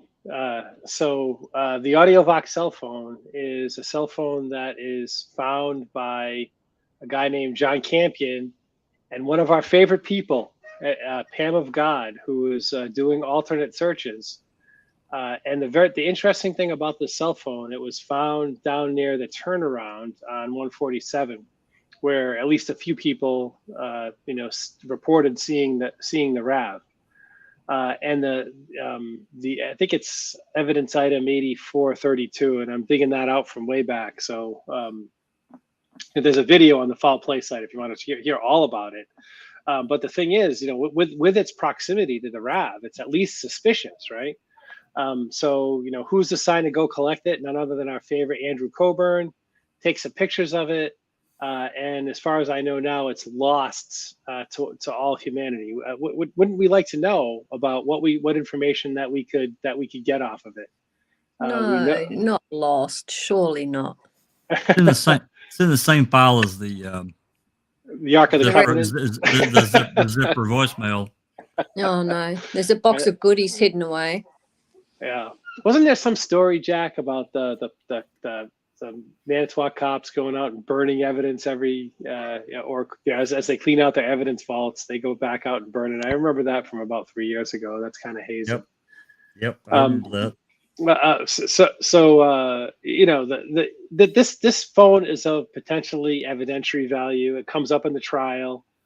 Jerry Buting had a tip when Pam of God is on the stand. He asked Pam of God about it. Yeah, I found this, and all of a sudden, Kratz goes into a tailspin. I don't have this phone. I don't have it. Let's dig into it. And of course, Kratz comes back and says this is a burner phone. But people who know about cell phones, actually, there is a possibility that you can get at least some information about it. If you had the phone itself, you'd be able to check things like the last number dialed. If it still worked, it might not work at all. It's been out in the rain, so there's a chance that it didn't work. But of course, there's a chance you could also get it to work and get some number off it. And there's also some numbers on the back of it. And on that phone, if you took off the battery cover and looked inside the battery cover, there would be a set of numbers that would allow you to go to the phone company, and that phone company could tell you who was called, what was the last number dialed, maybe even get the texts. So there's just no work at all done on this AudioVox cell phone. I can tell you that it was a CDMA phone, so which made it a 3G phone. It's in my opinion, it was most likely from Verizon. They're the ones who had the most critical mass around that area at the time, and they did use the CDMA 2000 technology. So it's most likely that technology. But those it was either sort of deliberately ignored or clownish police work, because we know nothing about it and where it was found, and what the fact that it was found near where the RAV was cited makes it potentially evidentiary. Things that are potentially evidentiary are at least worth looking into, I would say. So there was none of that, and this whole it's a burner, so you can't do anything about it. That's bullshit. There's a bunch of things you could potentially learn about that phone if you can get your hands on it and get the numbers in the back. So absolutely. Like who owned it, who serviced it, where it pinged last. Yeah, you get all those things. Jinx has put pictures up. Yeah. In Discord, yeah, we got those. We've got those. Mm-hmm. Correct me if I'm wrong, Big Jeff. Right. But a phone like that back in 2005 would not have been cheap, right? Correct. I was just about to say the same thing, Silk. I was looking at it, I was thinking, I wouldn't be throwing that away. Yeah. So did anyone ever report a lost phone? Yeah, you get more insufficient police work. So I don't know I'd love to know the answer to that question. Yeah. And wasn't Wisconsin having a big meth and drug problem around that time as well? Still are. I should perpetually have one from 2000 till now. Right. What we just found was I found an article about that Carmen Boutwell that said her death, specifically her death, was the beginning of the narcotics crisis that has gone on for more than a decade. It's going on for that. But I'm just saying that's how they described it. And I'm like, wow. So you know who Carmen Boutwell's aunt was? A woman named Deb Sukhawati, right? Isn't that Carmen Boutwell's aunt? And Deb Sukhawati was found in the gravel pit dead by John Campion, the same guy who found that phone, or is either him or his brother, same guy who found that phone. Really? Isn't that weird? I don't know. You have to say that again. My head's kind of spinning. Deb Sukhawati is Carmen Boutwell's aunt, who was found by John Campion, the same guy who found that phone. John Campion was a bar owner, and somebody said it wasn't John, it was his brother. I think his brother might be named Jim or something like that. But either him or his brother is the guy who found Deb Sukhawati dead in the gravel pit. It's Carmen Boutwell's aunt. The Manitowoc gravel pit, right? I think so. Whoa! Wow! And of course, guess who took photos of that phone? Yeah, well, there's only one guy snapping Andy Coburn. Yeah, Coburn took photos. Well, at least he takes a better photo than the flyover footage. Yeah. Where are those photos, right? And see, the thing is that in order to get those numbers, right, we have no photos of the phone with the back off, but in order to be able to determine the model number of the phone, you had to take the back off to be able to get that, right? The model number, which of course they messed up on the report, is only visible in one place, and that's when you take off the battery and look at it. And those other numbers that you need to get all this information are right there, right? Where's the friggin' picture of it? Like the IMEI number, and that's IMEI. That's the International Mobile IMEI, International Mobile Equipment Identity. Yeah, that is. Yep. It looks like it's been thrown out of a window by the look of the dents on it. So it's only like damaged on one side, so it looks like it's just been chucked out on the road or something. If it's going, I mean, that phone there would have been expensive in 2005. There's no doubt. No one's going to throw that away. No, I had a flip Yeah. phone in 2005, and Yeah, any 3G phone would have been expensive. Yeah. And if it wasn't working, they would have just probably got it fixed, being a good phone. They're not going to just throw it. There's some importance behind this phone. It could be the answer to where we feel like there might be missing calls in Teresa's life. And this could just be the answer right there. It could be. Because that also has disappeared, not? I believe it is no longer in evidence. this phone, it's gone. Yeah. Been gone. Jeez, we could do a whole trial on just missing evidence. Absolutely. Or a isn't whole that the question? 3-hour video. Murder trials, how many cases is it that common to have this much missing evidence? You know what I'm saying? This much going, well, what about that? What about this? What about that? Yeah. Oh, it's just it's insane. Like and just each number, if we just had the answer to even one of those things, it could change this whole story, the whole narrative. Exactly. Bradley's checks as text, what did that say? That could change everything. Ma Avery's interview, Bobby Sealed interview, any one of these things, that phone. Well, oh my God, it's mind-boggling. Poison, guys. When we wrap up here, pick your poison.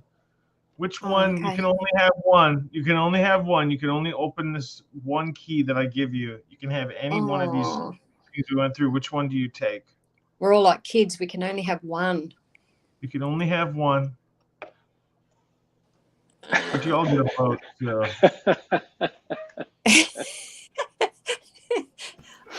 There's 6 of us here, though, so if we divide equally, we can get 6 different things. All right. I'll guarantee Andy's out when I'm done. You guys get it. Well, I think to me it seems like that people who don't have anything to hide keep on continuing to hide stuff. So anything that is still sealed, we just have to ask ourselves why. So Exactly. Speaking of still sealed, throw my screen up there for just a minute before we leave. This is the FOIA that I'm getting. Oh. This should be good. Oh my God. It's everything except for the number 1, which she says they don't have. Wow. Last time it took a second for it to load. It's just waiting. Jinx had a good question while we're waiting for it to load. She said, why isn't Pam on the evidence sheet with the phone? Who is it? John Campion? Yeah. Yep, Campton. Yeah. They were searching Campion together. listed in Queso, too. Yep. They were together out there, so it's the same thing. Why is it Kacharsky and not Lincoln Coburn, right, for the key? I think Yeah, and there was supposed to be paperwork with that too, wasn't there? With the phones and paperwork. Yeah, business papers. Papers? Yeah. She denied. She admitted to finding the phone on the stand, and she denied that there were any business papers on the stand. So, Jinx is saying, how do we know they were together, or was she lying? Well, you never know because she lies like a rug. No doubt. She does know God's watching. God showed her the way. Yeah, so there's a lot there, and I bet there's more that we haven't even thought of. Jax, you said number 1 they don't have? What it says there, it says this is the Air National Guard photos. It says no record exists in our case file, which I guess that's true. This first one, as I recall, did not have an evidence number attached to it. I'll double check that. But I tried to. You getting all these, Jack, except one? Yep. Except the first one. We have the Earl Avery interview, don't we? Well, I don't have it. I don't have a copy. Oh, okay. Just the thing, there's some things I know that are out there. I just wanted my own copy, but much of this we don't have. Avery phone number 3, we don't have that. Avery phone calls from Brown County. Number 14 would be good if it's the 4th. Well, yeah, we'll see. We'll see what they have. They got Yeah. 32 CDs, so we'll see what's on there. Even anything from the 4th would be good. Absolutely. I think There are a even if number. you figure out where they are, because if you can piece it together, this call leads them to there. You can figure out where people are moving around. I just think it's, even if they don't explicitly come out and say, we're going to move the Rev now, you're going to learn so much if you could just piece that together on the 4th. Yeah. Well, I'm hoping for some radio traffic. That's what I want. I mean, we've got we've got a few phone calls, but I want some radio traffic. Yeah. But as if you look through this list, Jody Stokowski, number 7, CDR. I think that's more calls. And then number 8, it just, the way it's listed in the Kratz email, the discovery emails, it just says CD recorded conversations. It doesn't say what it is, so whatever. I thought, okay. VHS tapes, property tag 14/9/28. Now, the DCI went up on the 5th and the 7th. Let's see. Yeah, the 6th and the 8th, I think. Somewhere. I'm going to say the date wrong. They went up right after Calumet did. It wasn't on the 5th. But I'm pretty sure it was on the 6th and then maybe on the 7th or the 8th. But nonetheless, they went up and flew around and they took video. Oh. And those were converted over to CD or DVD, whatever. So that's one of these that's in here. Was that the state police, Jack, that did that? Because I know we have some state police photos where there's some in the air. Was that the same? No, this is video. Okay. We've got video. We've got Okay. this is video. Yeah, we've got the Wisconsin State Patrol photos. I was just wondering if maybe they took some video at the same time that we didn't have. So this is DCI? Separate guys. Yeah, it's not McConnell. This is the DCI. Okay. And then what else? So they might have some cuss. They might accidentally, go over Cuss Road, right, and zoom down on that. No, maybe. Wouldn't that be nice? It would. It would. 3 micro cassettes, property tag. I don't remember what that is. I'm not even sure that it. I don't remember if it even told in the. I don't think it did told. I think I just listed it exactly how it was listed in the Kratz Discovery. So, and I listed the tag. What is it? Do you know? I don't remember. Oh, okay. And then, of course, now, if I'm remembering right, number 15, CD containing interview with Brennan and Stephen, 7829 is not. We don't have that. Anyone. Okay. I don't. Anyone. Where'd that happen? Crivets? Stephen and Brennan? Yeah, I think so. And then CD of Jody Stokowski, these last two, 78, 27, and 28. Those have never been released either, as far as I know. Mm-hmm. Wow. Wow. So they're giving up the ghost, really. They're getting awful confident. at least 51 CDs. Wow. I paid their $51 plus their convenience fee. You're going to be a busy boy. Apparently, yeah. We'll see. Hopefully, there's something new here that we don't have. Well, there's got to be. Oh, there's got to be. Yeah. Anything small would be good. Anything big would be better. Do you know which garage is the video with Detective Jacobs? Avery's garage. Number 5. I think it's Avery's garage. I think. Okay. Oh, I'd love to see that one. Right. I'm excited to see that one. Yeah, maybe we'll see FL under the air compressor. Apparently, that one didn't have a property. Everything that had a tag, I attached to it. So apparently, that one did not have a tag.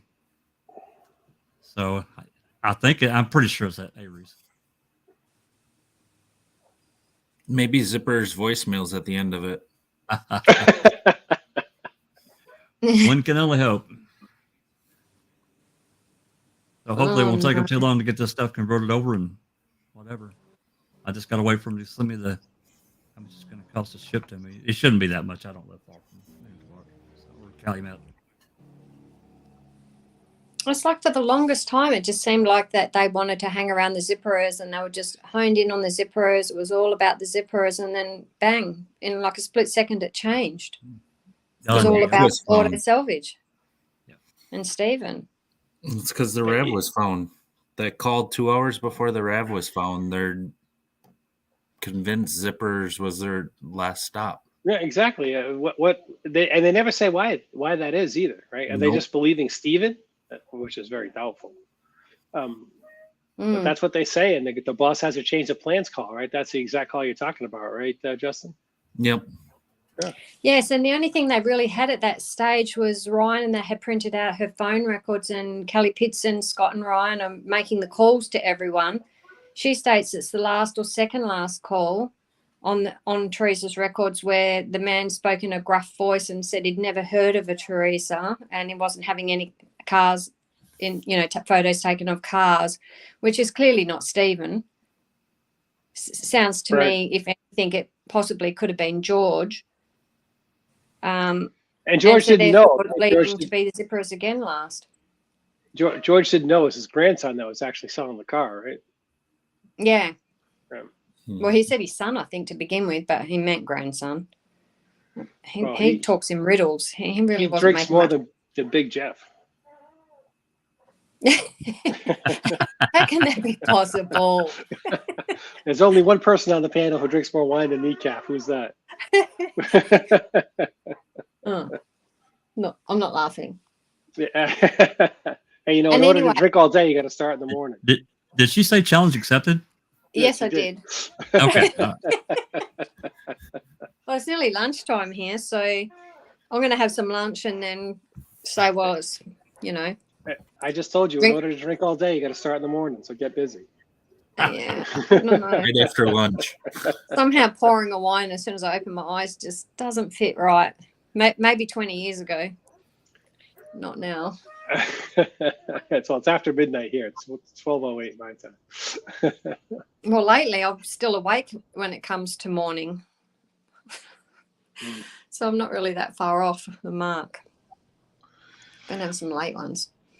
Did you guys think about it? Which one are you picking? You can only pick one. The text. I picked the text.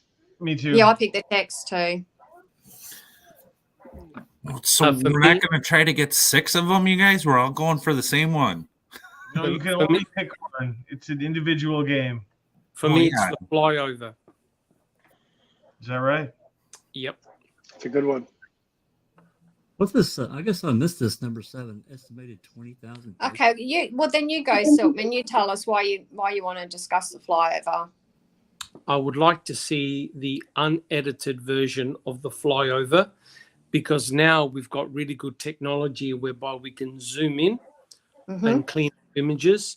And I'm particularly interested to see potentially who was on the Avery Salvage Yard visiting people that were visiting, to get clearer images of around Stephen's garage. And also I like to see potential vehicles, burn barrels or whatever that were present in, especially possibly around Cuss Road, but also in the quarries. I think they may yield very important clues. Yeah, that's true. That's really good. Although Bobby's in it. Bobby's in it. Mm-hmm. It's pretty tempting too. I don't know. Yep. Oh, I'd love to see that as well. For me, it's got to be the text messages. Yeah, it's a hard it one. just goes back to more her narrative, right? Her victimology. Yeah, you can actually do more of victimology with having that information. Yeah. I mean, obviously, the difference between the text messages and the flyover is the text. They never even bothered to reach out and get them on the text, so that's not even something that they really had that we could look at now. But the flyover is something they took and potentially covered up. You've got to remember too. Karen said that most people said it was not. She'd never stay away without letting anyone know. And then, of course, since this new lot of calls came out, we found out that's not true. She's done that before. But when I was looking through Tom Pearce's statement today, he also said it was not uncommon for Teresa to stay away 2 or 3 days at a time. He seems to know a lot about her, but so we're finding out more and more about her background. So the text messages would be interesting, really interesting to get a feel of what else Teresa did in her personal life, as opposed to just making it purely about this one business day. Because that's what law enforcement want us to look at. I think That's what- all of those items are listed are very important jigsaw puzzle pieces. The more of them that we can get access to, we get a better picture. And I agree with Danny. We really need to do a proper, thorough victimology analysis of Teresa Halbach. We know that she was involved in some very questionable life choices. I understand she was a young lady, 25 years old. You could do whatever you want. True. But was some of her behavior putting her at greater risk of potentially being bashed or potentially raped, murdered? You know, these are the type of things that we need to consider. It's really shocking in a way that Ken Kratz did not want anyone asking those deeper questions. One has to ask why that was the case. Well, you know, like, who knows you better than your friends? And you know, she's got friends calling in saying Teresa's making decisions that she doesn't fully understand, and that they're concerned about Bradley Chetz's mental status in the same sentence. So what are these decisions that she's doing that she doesn't fully understand? I'd like to know that. You mean like taking naked photographs of a couple and having sex with a married man? You think they're potentially questionable decisions? Well, that's probably not even what she meant, I don't think, at the time, because that had probably happened months and months before. You know, this girl's calling in after she's gone missing, so she's still up to something with Bradley that she doesn't fully understand the, you know, repercussions of, clearly, and they're worried about his mental status. That's correct. That's concerning to me. Yeah, and also how Bradley's wife at the time, didn't she put a restraining order on Bradley? Oh yeah, for harassment. So it did get very serious, very serious. Yeah. Oh yeah. And she's the one that demanded the negatives to come back. Is that correct? Yep. But the negative of the naked photographs, and remember that it was Wiegert who found the whole series of photographs and negative inside the chest of. There's so many. Bradley had emailed his ex-wife so many times. Like, there was in the court reading, it's like packets of emails and numerous phone calls. Like, he fully harassed her. But, that's a little scary. Yeah. But, you know, we're still talking a year, you know, we're talking 12 months on, and her girlfriend's worried about his mental status. There's one thing that's not listed there that I really want access to, and it may be a big nothing, but of all the lists there, and that I want all of the DCI reports, because there's a bunch we don't have. There's a bunch we don't have. That's a lot. Let's tell you something. That's a lot. That's not fair to ask for that. Pull that out at the end. I object. I know. I get it. Overall. I mean, I'd really like to have the text messages too, and the balance of the photographs. I mean, it says 20,000 suspected case photographs, but I've been told that there are a little over 7,300 photographs taken. That's what. Well, we're never going to get the text messages, so you all need to move on. Yeah. Thanks. True enough. They're gone. Don't even try and dream them up. Well, Jack, isn't it true that what we do have for DCI reports right now, some of them are just the cover page? It's not even the report. You have them more. Yep. Some of them seem to be missing a few pages here and there. It is laughable. Here's the cover page, but you're not getting anything else. Right. Jesus. Yeah, this case is a disaster. I mean, we sat there we sit here and talk for just a few hours, and we can name off probably one section, and it's just a damn disaster. If we even after all this time of chatting today, just one of those things, if we had in our vision to read or look at or analyze, it could change so much. Yep. It's like they've hidden anything of value that would make Stephen look innocent or change the narrative of the day, timeline, whatever it may be. Just one of those things could do that, what we've discussed today. I agree. Can you imagine 50 researchers focused like a laser beam on all of a sudden you could find something like that out? I mean, it's just be unbelievable. Oh, well, I'm sure we're bound to sooner or later. Like Dr. Silkman said, if we had the flyover, the whole lot of it that we could start cleaning up and analysing, like we're bound to find something on that. Oh, with the tools that we have available now, video editing and so forth, that we could absolutely. Yeah. And there was something else. Oh, the anything from the 4th. They couldn't have done everything. They're not squeaky clean. There's something. There's got to be something they've missed that's just going to unravel like a knitted scarf. Pull that. So if I get these CDs and it has a bunch of stuff from the 4th, I should probably not tell you. Yeah, I'm getting excited.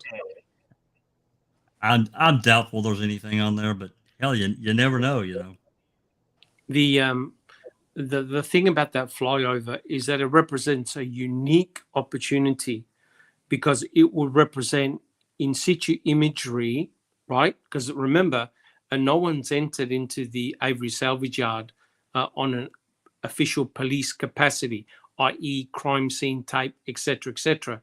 So it's relevant. It would be untouched. So therefore, that footage there, if you knew what you were looking for, potentially could well be a game changer, and you're never going to get that opportunity again in terms of a flyover over a potential crime scene or crime scene locations like that flyover video. The amount of information that we could garnish from that video could potentially be enormous. Mm-hmm. Can we see on the 4th, could we see a clean field, and on the 5th, could we see Sawinski tire marks? That's it. In fact, I think someone had posted pictures that there were tire marks on an adjacent cornfield that weren't there the day before. Yep. And so that indicates some type of movement of a motor vehicle very close in the vicinity. And I remember Stephen used to say that it really pissed him off because Josh Rodon used to drive I think an ATV or some type of vehicle across the cornfield and go down the gravel road to get to Avery Road. So it's a shortcut, right? Yeah. Well, even Stephen mentioned that when he saw the tail lights or the headlights in one of his statements, he said they could easily have just gone across the cornfield. He does mention that cornfield a bit. Guess where the cornfield leads to? Cuss Road. Cuss Road. I couldn't get the mute button off fast enough. I need that. Cuss Road. So you have this incredible connection between Cuss and Stephen Avery's trailer right across a cornfield. And in the middle of the night, who's going to watch? Who's going to see you? Nobody. Perfect place to go across. Somebody who knows their borders as well. Somebody who knows their borders. And Josh Rodon had permission to, go to his place at the deer camp. Deer camp. So he could have gone in and out whenever he wanted to. Do you realise I read recently, Justin brought it to my attention, that Josh Rodon stayed behind at the deer camp on the 31st until 6 p.m. with Gregory Phillips? So why didn't the law enforcement, when they questioned him about the fire that he saw at 4:30 in the afternoon, question him about it at 6 p.m. when it was dark and would have been a lot more easier to see a fire going at night time than in a late afternoon? That's a good question. I think they had their narrative down that they wanted him to pare it back. again, just putting in the bare minimum to put their narrative together. And that's why I think, I don't know, there's got to be somewhere sooner or later they've left something out. They couldn't have ticked all their boxes. There's no way. No, there's too much to cover. Yeah. And that search warrant, I think, is a game changer. It really, really is. Because it provides a narrative that we've been looking for, that researchers have been looking for, and guilters are saying, come on, you're speculating, right? There it is in a document. It connects in minimum in two places. And one of them is that Harrington report, that DCI report. And the other one is that document you were talking about earlier that Tim Tedious found, that Fallon wrote, the motion or the reply. Oh, correct. And, Stuart James told Kathleen Zellner what he believed took place. The fact that Teresa Halbach was attacked behind her own vehicle with some type of object, right? Some type of probably blunt force trauma. And she was hit so hard that it actually caused cast-off blood. The interesting thing was the state said, no. Teresa Halbach was flung in the back of her own vehicle by, obviously, by Stephen and Brendan. But clearly, the droplets of blood and the distribution and the angle prove that was not indeed the case. The blood passed off at 90 degrees angle, which means that she was hit by some object. Lo and behold, we've got a report directly from Wiegert that mentions a metal object with blood on it in the back of Teresa's RAV4. Wow. You can't get anything better than that. That's shocking. So you've got an independent researcher who's a blood spatter expert who probably never saw this report come to the conclusion that Teresa Halbach was bashed behind her own vehicle, right? And now you've got a document saying, oh, yeah, by the way, we found a metal object with blood on it. Hello? The metal object has now disappeared. No one's seen it. Nope.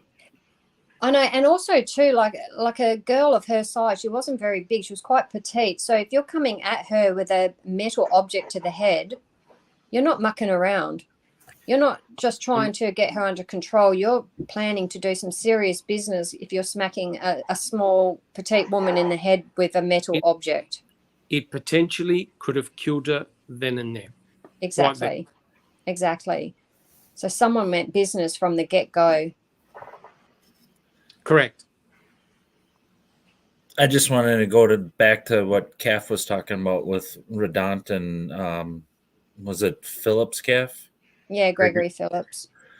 Like I had mentioned to Jack, Gregory Phillips, you only get the cover page in his DCI interview. See? That's what I'm saying. There are other DCI reports that I'm very interested in that.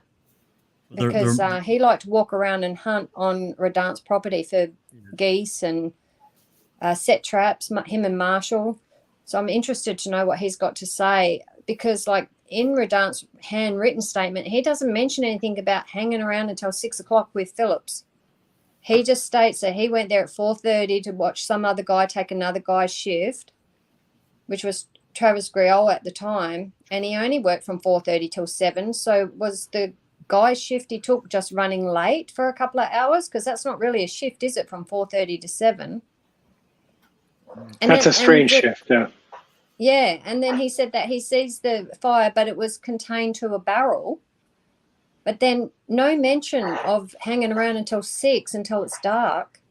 Because I would have been, if I was law enforcement, I'd be more interested in what he was seeing at around 6 than 4:30. In the pitch black, and everyone else is saying Stephen's got this fire that reaches, what, the clouds? Well, the moon's a little scorched. Exactly. So the height of the garage. Wouldn't you be more interested in what the fire was doing at 6, or at least asking? But it never got mentioned. Yeah. What's he doing there until 6 anyway? Go home, Josh. Jesus. Take your kids trick-or-treating, mate. So you saw it at 4:30, but did you see it at 6? Why didn't you ask? Yeah. That's a great comment by T1. Great comment by T1.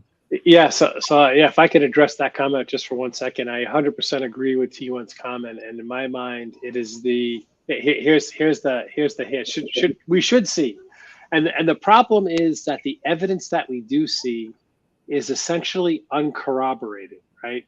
We have item FL in the garage, for example, and if item FL were to be true, where's the blood spatter?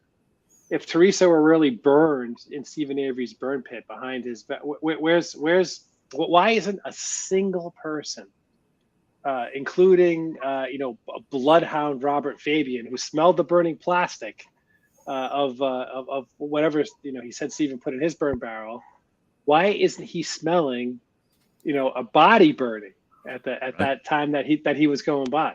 So it's, we have these little pinpricks of evidence that show up, but there's completely insufficient corroborating evidence that should be there if these things were true.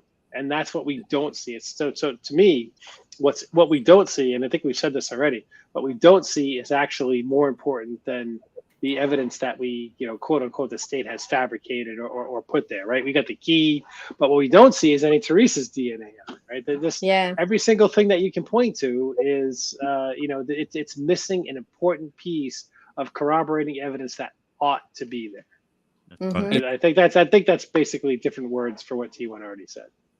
Yeah, the entire crimes. What pricked my ears very early on is that the entire crime scene looks too manufactured, right? It was sort of like a game of tic-tac-toe.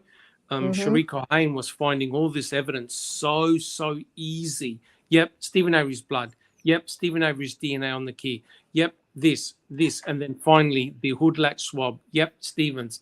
Item FL, yeah, Teresa's DNA on there. It's sort of like the perfect crime scene analysis, but the actual crime scenes themselves look highly manufactured. It's not exactly what you said, Big Jeff. It's not what you expect to find.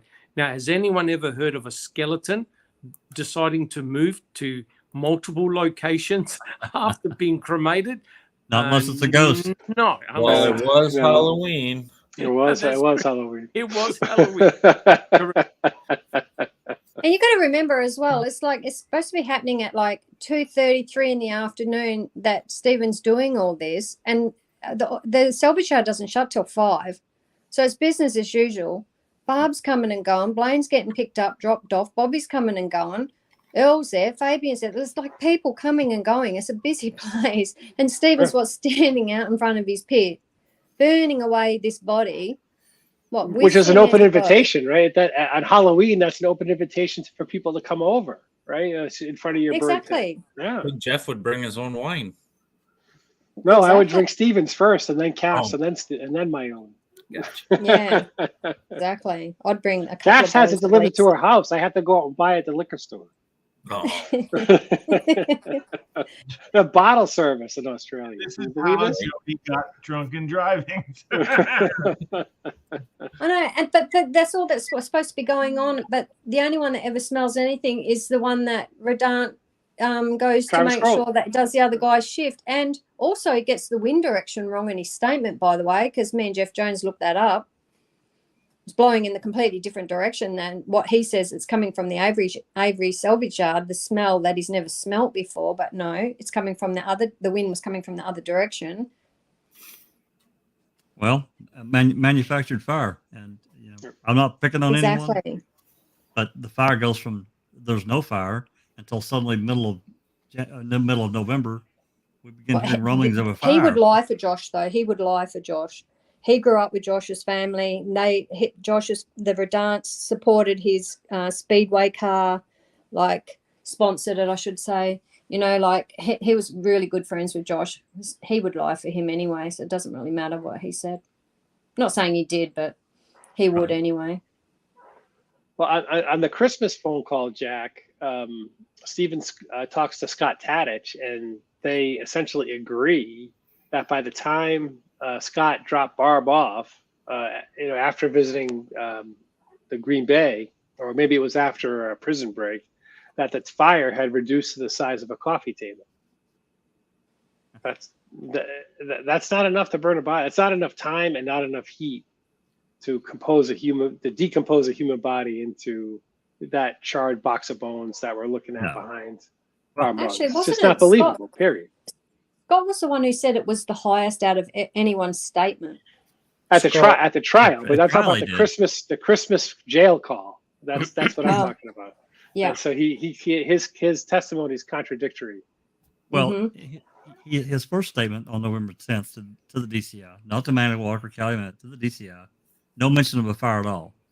19 days later, it was Skorlinski, I think, that prompted him. They were talking about a fire or something. He's like, didn't she mention to you that you were saying about this fire, blah, blah, blah? And then he talked a little bit about it. And then, end of March, Calumet finally talked to him, 2006. The fire was bigger. And then at trial, it was huge. Biggest thing he remembered from the day. Right, the towering inferno. Yeah. It was higher than the house or the shed or something. That's But what I even- mean. even so, you might as well even say if- it was touching the clouds if you're going to say it was that high. You have to burn a body. The amount of energy that you have to have is just over the top to reduce a body to cremains. It had to have happened. What in about a the amount barrel. of commitment? The amount of commitment as well. Yeah. Absolutely. Yeah, absolutely. You nailed it right there. And then here's my thing. Why not torch the RAV? Why not just put it in the RAV and put oil and gas in there and torch the whole thing? 10 gallons Because of then you've kerosene got and a road nothing. flare. But then you've got nobody and no vehicle. Yeah. Well, But if you're for the murderer, not Steve, not for the police. Yeah, if you're the murderer, you want to get rid of all of it. Yeah, but then what are they going to get on Stephen then? They've got no DNA. Then That's they've right. They've got no RAV. Yeah. So the killer was likely did it. Well, it was either someone setting Stephen up from the get-go or someone who Right. knew that the cops wanted Stephen and went, you know what? I've got the RAV. I'll just put it on there. The thing that Peterson said to me drives me crazy, or says not to me, but it drives me crazy because he said, if I wanted to eliminate Stephen, I would eliminate Stephen. It would be easier to just kill him, basically, right? Yeah. But I don't think it Peterson is. said. I don't think it is easier for Peterson to just kill Stephen Avery because it would lead back to the cops. I actually do think it's easier to frame Stephen Avery than it is to kill Stephen Avery. That's a brilliant Oh. point. I love it. Of course. Who are they going to look at straight away if Stephen all of a sudden turns up murdered? Right.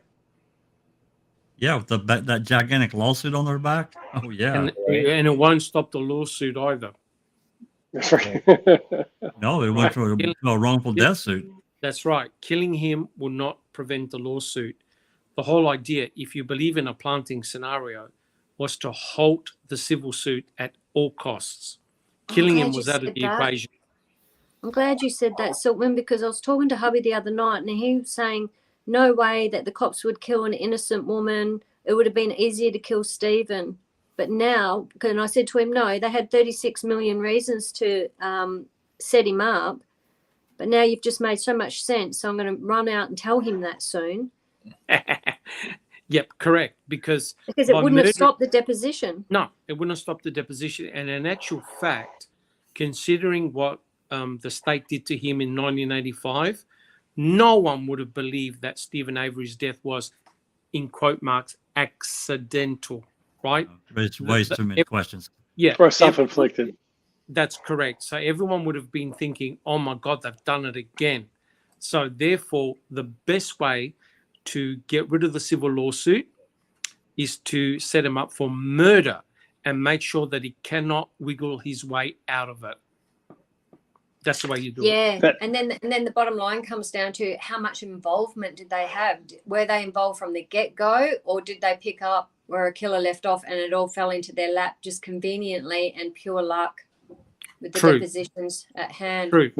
They cut it close. I mean, if they had something to do with it, they cut it awfully close because Kosarik was set to testify on the 10th, the next day, after they Yeah. arrested Stephen. They cut it damn close. But I mean, It's- Teresa going and I- missing is definitely man miracle number one. I know. Miracle number one. And again, it's what Jeff Jones said. It really depends on why. We have never asked the question, why was Teresa murdered? Why? What's the motive behind it? Was it done that then as it a becomes crime back of to Kelly's passion? story. Is it That's- Teresa's story That's or right. is it Or is it Stevens? Stevens? Yeah, absolutely. Yeah, that's correct.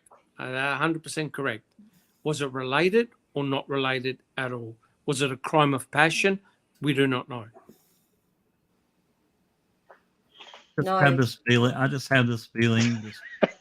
I've always had the feeling that something was going to happen to derail the civil suit. Something needed to happen, and it was miraculous. Just totally It was miraculous. It was. Oh, I couldn't get any luckier. Yeah. So lucky. It's laughable. Yeah, exactly. That's the thing. It's not believable that he would do that at this time in his life and the place where he was in that case. It's just simply not believable to me. And then the amount of planted evidence is what puts me over the edge. I want to add to what I said about it's easier for the cops to frame Stephen for a crime than it is to kill him. But I want to use that formula and put that on other people. Now, let's say it was Chuck. Same thing. It's easier for Chucky to frame Stephen than it is to kill Stephen. So that scenario doesn't just lead just the police. That's my point. So Yeah, that's there true. are other people. There are other people in his life that framing him would be an easier task. Now, I'm not saying that Chucky's going to be a taskmaster and do this. I'm just saying if we're going to use that formula. Well, yeah, that's a whole new thing, isn't it? Because someone from the Avery Yard could have had the RAV. They could have had the key and also the bones. So the only thing they wouldn't have had is the blood. I doubt they would have been able to gather that much blood. But, you know, we all know where that blood come from and who put it there. There's no guessing with that one. Well, been a fantastic voyage here, you guys. It has. Yes. Thanks for inviting me. Yes, thanks for inviting me too. I've had fun. Thanks for having me. Yeah, even though I was late, I apologize for being late. No worries. Oh, that's fine. Thank you, Jeff. Yeah, thanks, Jeff. Thank you. Well, thank all you guys for putting this together, and like a little germ of an idea kind of came into something pretty cool. And you know, maybe we'll revisit this. Maybe we'll take another look at this or do something similar again. This was a fun panel. For sure. Maybe here in a few weeks we'll have something new to talk about. Yeah, Great. absolutely, Jack. Maybe we'll have to do this again and discuss the evidence. And well, I'd love it if it were the evidence. I'd also love it if it were a filing by Zellner. But right. Maybe we'll have a chance to do that. And that's something that I did want to address. If she does, well, she's going to. When she drops something, you know, hopefully we'll have a lot to talk about. Well, I said it was going to be a petition, right? Is the petition going to be just to get rid of Judge Angie? Or is it a real filing? Like, she used the word petition, so I'm wondering if it's really a motion. That's right. We don't know. No, we don't know. I mean, if she drops her original 97406 and starts over, I don't know. That's a good question. That's a whole other question. But yeah. Well, thanks again for everybody who was here and everybody in the chat and throwing up questions. And again, we'll see you at the regular time slot on Monday for Discussing a Murderer. Episode 12 is coming out. And I just want to say thanks again to everybody else that's out in the chat world. Yep. Thank you guys. Wrap it up. Say your piece. And anybody have anything to add? I just had one thing that was going through my head as we were discussing stuff was Fassbender's email to Cohane. For some reason, when I watched Ma'am, I thought that email was so much later than what it actually is. That email was the 9th. Yep. About try to put her in his house or garage. I mean, That's right. It was early. it was super early. Wow. And it was Boy. direction. It was direction. Take action. Yep. We gotta get this. We gotta get this done. Get her done. Just like this podcast is all done. Good night, everybody. See Yeah, us. good night, everybody. Bye. And this Take has care. been See ya. Discussing the evidence. Bye. Good night.